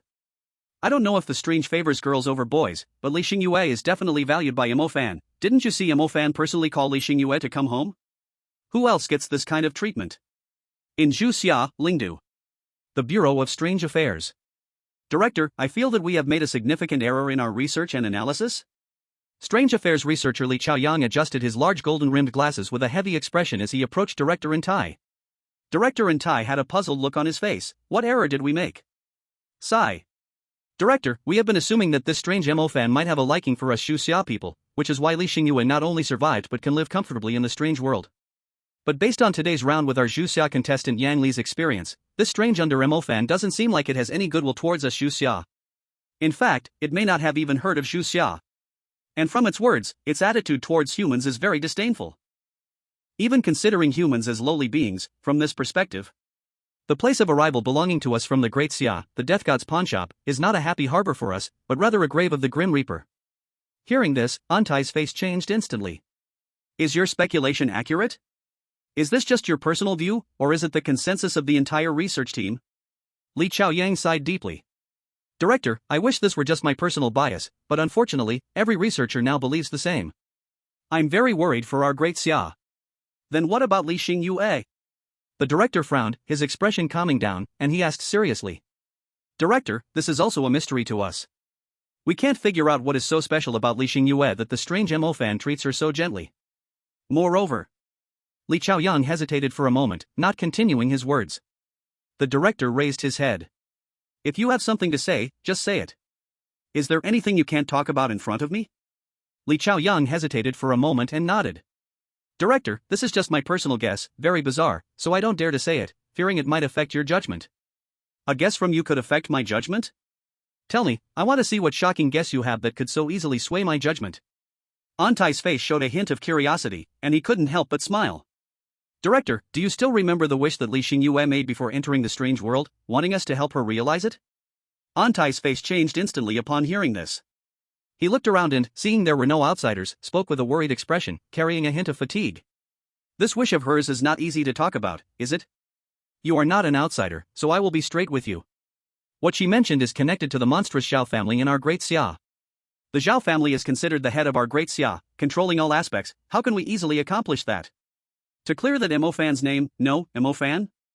Antai paused, showing a look of disbelief. Are you suspicious? Li Chaoyang gently nodded. I'm just guessing that the strange Mo-fan is the same Mo-fan that Li Xingyue mentioned? Antai's brows furrowed tighter, and he remained silent for a while. I think this guess is too absurd, very unrealistic.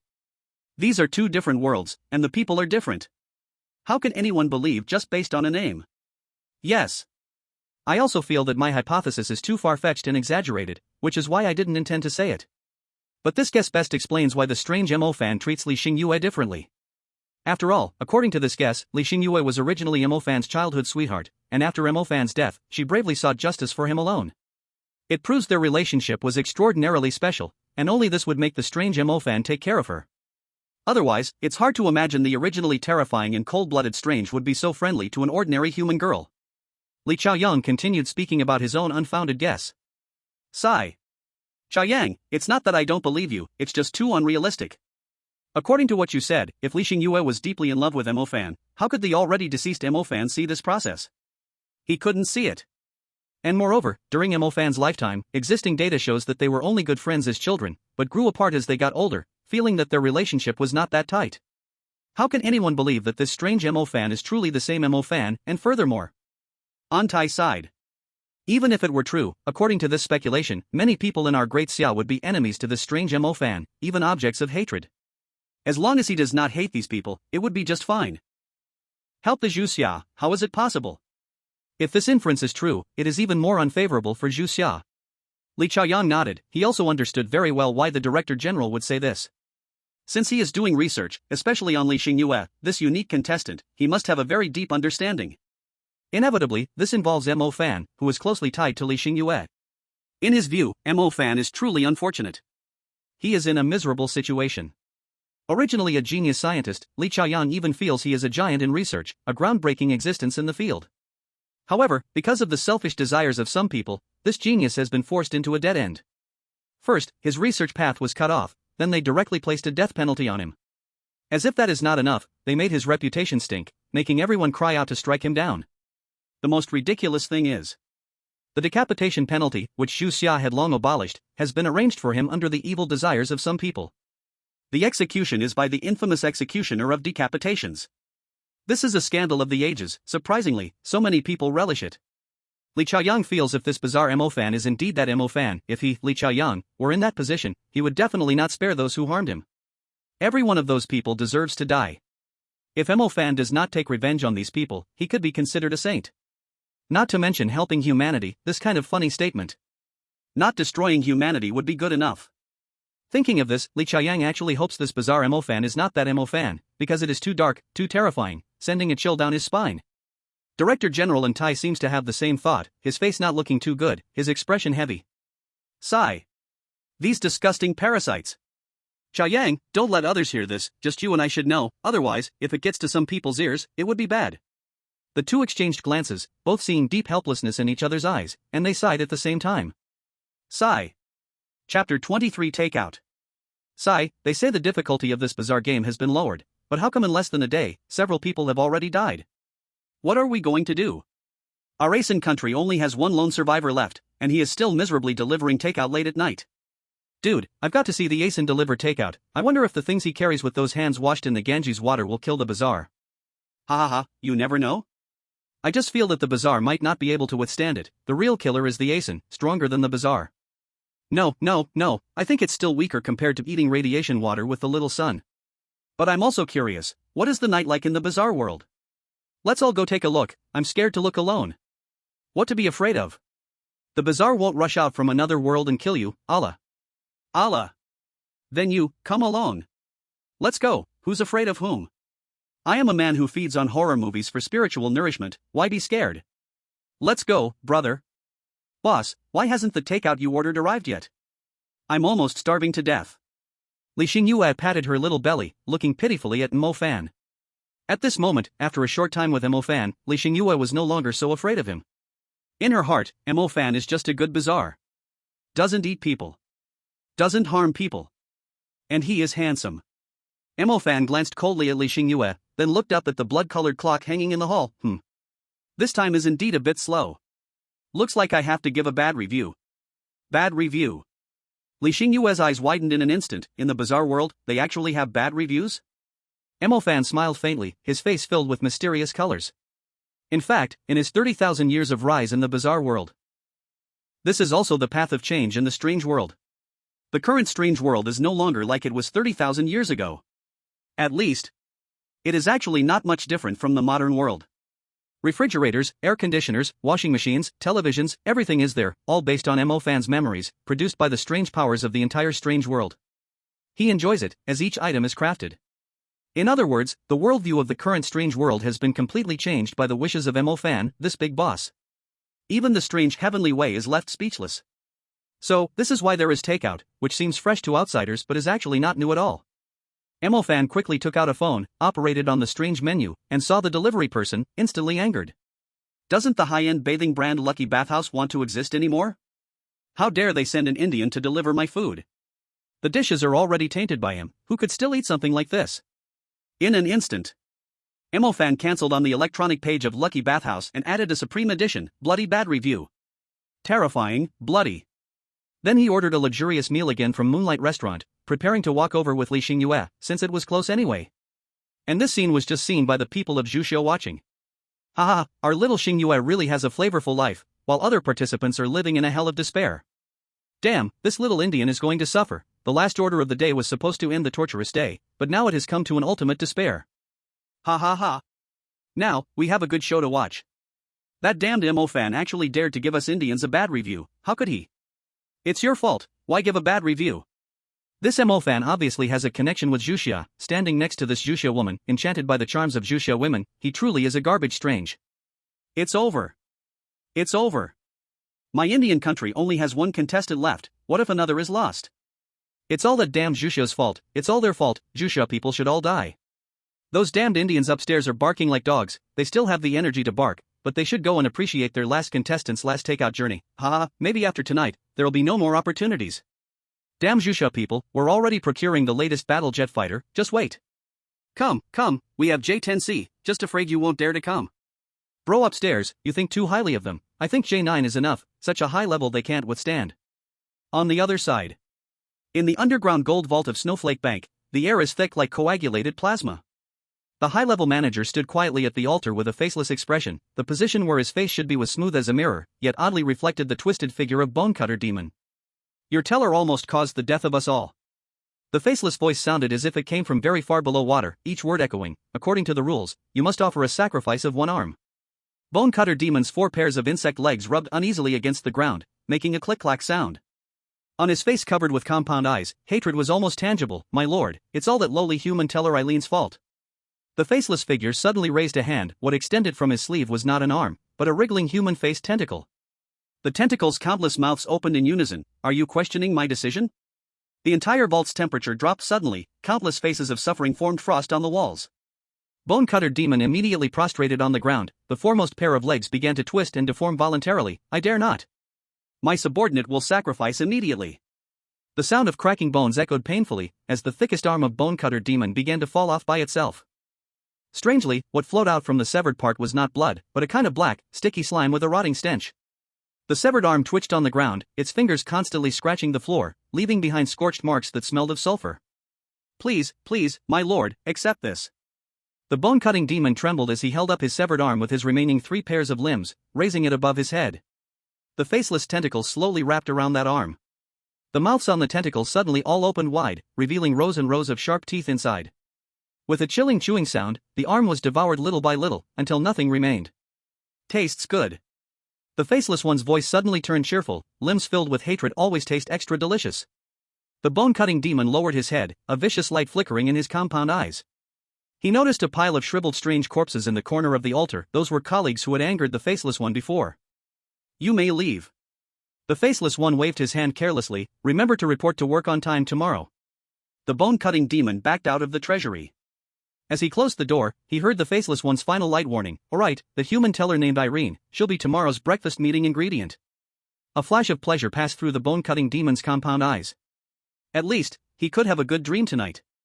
At that moment in the bank hall, Irene, who was on the night shift, suddenly shivered. She kept feeling, those eyeball decorations on the ceiling were watching her with an especially hungry gaze. Meanwhile, Carter from the Asen Kingdom was walking on the road. Suddenly. Chapter 24 The Great Battle of Asen at Baalewu. Weird City, Red Moon Avenue. The blood moon hung high. The whole street was covered in a faint blood-colored moonlight, unspeakably eerie. Red Moon Avenue was quiet at this moment, yet it seemed countless shadows were walking and whispering silently. A thin layer of black fog quietly rose over Red Moon Avenue, spreading out, making the already gloomy avenue even colder and emptier.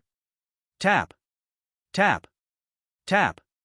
A lone figure was stepping gently along the avenue, moving forward carefully step by step, one hand covering his chest, the other carrying a delicate, blood-red skull lunchbox. Fear occasionally flashed in his eyes, and his mouth was tightly shut, as if he didn't dare to breathe loudly. Even his breath was faint and invisible. He was Carter from the Asen Kingdom. At this moment, Carter's face was pale and stiff.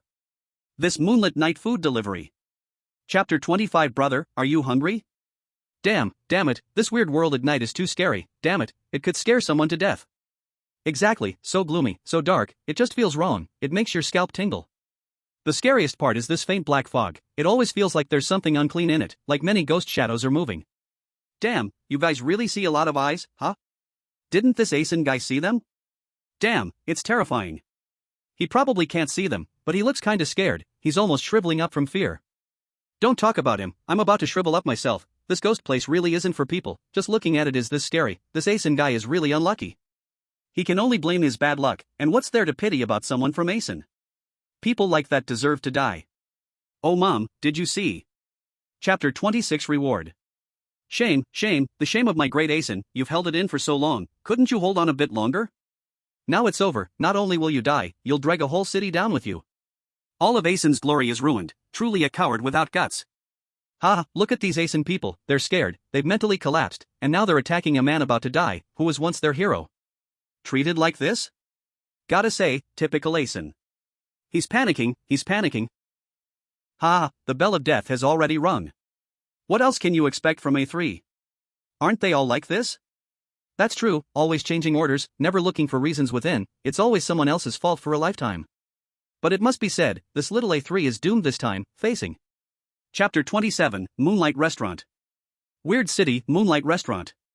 The back kitchen of the Moonlight Restaurant is filled with bizarre blue-purple mist, and the water in the washing sink always bubbles with blood-colored foam. Prince Big Camel, wearing rubber gloves, is carefully wiping a silver plate that screams. It's the 108th time. He counts the face patterns appearing on the plate. This should be clean enough, right? The plate suddenly opens its jagged edge and bites his finger, tasteless. Wash it again. His Big Camel gasps but doesn't dare to cry out. He glances at the rules hanging on the wall. Rule 3, please keep smiling when you are not satisfied with the utensils. He squeezes out a smile even uglier than crying. You are right, I will wash it again. From the next toilet comes the wailing of little camel, Big brother. This toilet is eating my brush again. Chapter 28, Food. Hey! Big brother, this supreme box is too big, this cleaning is almost breaking my bones. Now I finally know how hard it is for ordinary people to earn money? Little Camel looks exhausted, dragging a bucket and mop out of the luxurious box, feeling completely drained, sweating all over, stumbling as he walks. Following him out, Big Camel also looks strained, holding a cloth, broom, and dustpan. His face is pale, breathing heavily. What can we do? The Moon Demon supervisor gave us too little time, only 15 minutes to clean. If we don't work hard, it feels like we can't finish at all. Once we can't finish, you know what the outcome is, maybe we'll be made. At this point, Big Camel paused, his face turning even paler. And Little Camel certainly knew what Big Camel's words meant. Chapter 29, the director ran away with his sister-in-law. At this moment. Clap. The door of the Moonlight Restaurant is gently pushed open. The bell on the door emits a piercing wail. This is the first time in 300 years it has been pushed open by a human hand, instead of being shaken open by a bizarre aura. Xingyue hops in, her pink skirt swaying gently with her movements. Behind her, Mo Fan in a black trench coat lightly sweeps his silver-gray eyes over the messy restaurant. Fuwa follows last like a well-behaved little scholar, holding the menu. Boss! Your shop has been smashed. The Moon Demon rushes to Fuwa as if seeing a savior, tears shimmering in its silver eyes. But Fuwa remains silent, keeping pace with Mo Fan and Xingyue, obedient and sensible behind them. The Food Safety Bureau chief's crimson uniform instantly turns pale at the moment he sees Mo Fan and Fuwa. This is extreme fear of the bizarre. Chapter 30, When Happiness Knocks on the Door.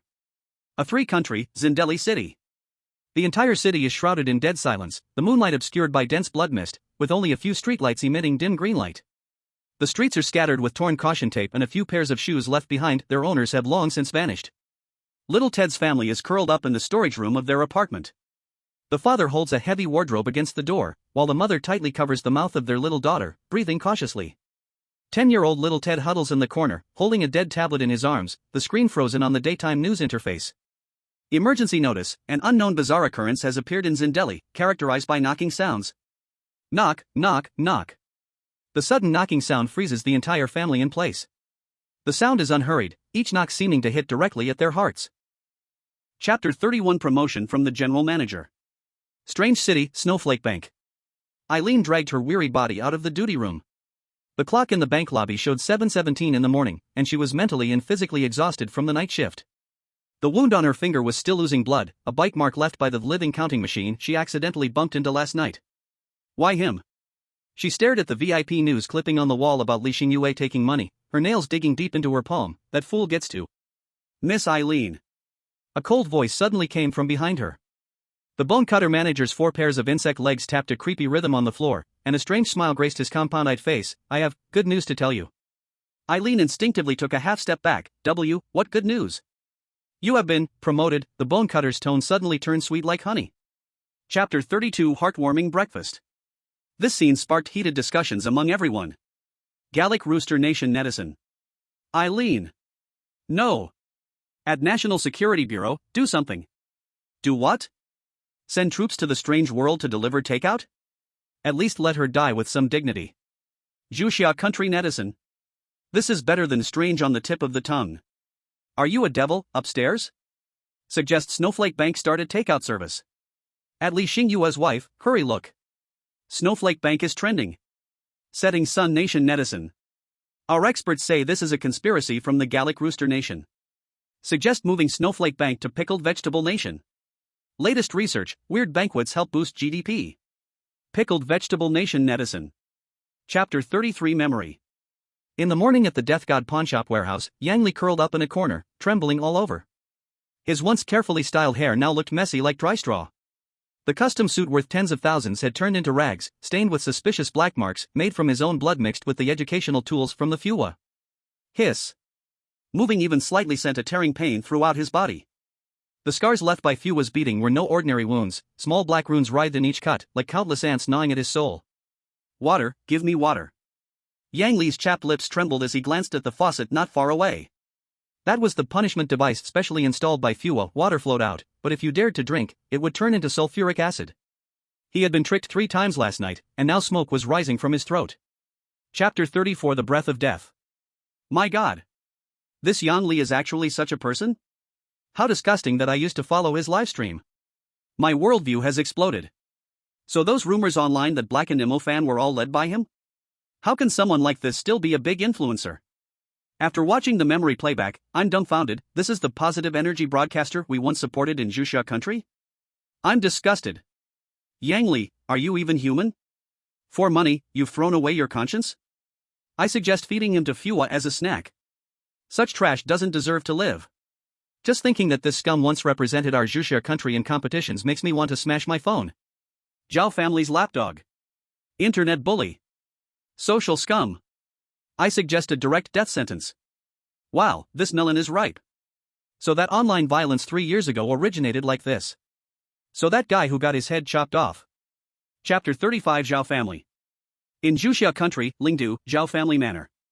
In the study late at night, a sandalwood table held a holographic projector, looping memories of Yang Li in the strange world. Old Master Zhao sat on a Wangwali armchair, his knuckles gently tapping the armrest, each tap causing more cold sweat to bead on the forehead of the steward Zhao standing beside him. Master, this matter has already fermented online. Steward Zhao bowed and presented a tablet, showing the trending lists. Hashtag Yang Li's dark secrets exposed. Hashtag Zhao family ordered cyberbullying. Hashtag restore Mo fans innocence. Hashtag smash. Old Master Zhao's jade ring suddenly cracked against the table. Suppress it. His voice was not loud, but it caused the temperature in the study to drop sharply, banned across the entire internet. Butler Zhao immediately took out his encrypted phone. I have already contacted major platforms, and within 3 minutes, all related keywords will disappear. Chapter 36 Human Skin Lantern. Under the dim light of the warehouse, Yang Li's murky pupils suddenly contracted. That tall figure walked in on black mist, silver-gray eyes glimmering with a cold light in the shadows. It was Mo Fan, the one he longed for day and night. Mo. Mr. Mo Fan. Yang Li suddenly jumped up like a dying fish, dragging his broken body forward. Rotten wounds left sticky bloodstains on the floor, but he felt nothing at all. At this moment, only a crazy thought remained in his mind. This strange being can communicate. He treats Li Xingyue so well. I can definitely use him. And now he felt that if he could PUA Mo Fan, then he would be victorious. He could no longer return to the human world. But why not take root and sprout in this strange world? Maybe he could be a true ruler. Humans would have to beg him. Yang Li. Chapter 37 Dance of Puppets. In the strange city, strange idol art center. In the dim practice room, glaring red lights cast twisted shadows on the mirrored walls. A sweet, cloying rot filled the air, like rotting roses mixed with cheap perfume, nauseating yet impossible to escape. Little Pickle and Han Appa knelt in the corner, sweat soaking their practice clothes. Their fingers trembled slightly, each breath careful, afraid to disturb something that shouldn't be disturbed. Appa, do you remember Senior Jean Jixian? Little Pickle whispered, her voice like it was squeezed out from her throat. Hanappa's pupils suddenly contracted, and a nightmarish image flashed in his mind. Jin Jixian was on stage, her tea art yet to be displayed, when the snake woman slowly opened her bloody mouth, and in a moment, devoured her whole. Don't say that. Hanappa gritted his teeth, his nails digging deep into his palms. Chapter 38, The Club. Blue Star, Spirit City Tian-K Private Club. In the magnificent VIP room, crystal chandeliers refracted a scarlet light, reflecting on the distorted faces of Duanka and his companions. Damn Yongli! Duanka slammed his wine glass against the wall, shards of glass flying everywhere, expensive red wine splattering like blood on the leather sofa. That idiot should die already, but he dragged us down with him. His live streaming account's comments section was already completely overwhelmed. The tag hashtag Duanka get out of Spirit City was trending, and the latest post had a staggering 1.3 billion insults. The server was so overloaded it couldn't load. My fans of 10 years. The female broadcaster in a low-cut dress, Sweetheart Meow Meow Jokur, was losing her mind, tugging at her fake eyelashes. Now everyone is calling me a web prostitute. Those losers weren't like this when they were groveling at my feet. The finance big shot in gold-rimmed glasses golden abacus. Chapter 39, Journey to Axe Mountain. Meanwhile, people from Pickle Nation were all anxious. Why? Haven't they seen that the people from India's Sindri all directly vanished? This happened because all the contestants died, leading to the arrival of the strangeness. And it was an earlier version. They certainly didn't believe they were special. The Strange Nation survival game wouldn't spare them. As expected. At this moment, the sky displayed a message. Strange broadcast has arrived. Congratulations to Pickle Nation for winning the All Contestants Dead Award. As per usual, those in the know understand, rewards have been issued early. Strange arrival. Current selected strangeness, Zombie Strange King. Zombie Strange King, half corpse, half strange, naturally possessing a physical form, born from the fusion of a body and strange power, possessing zombie toxic, capable of corrupting all beings into zombies. Starting random selection of arriving city.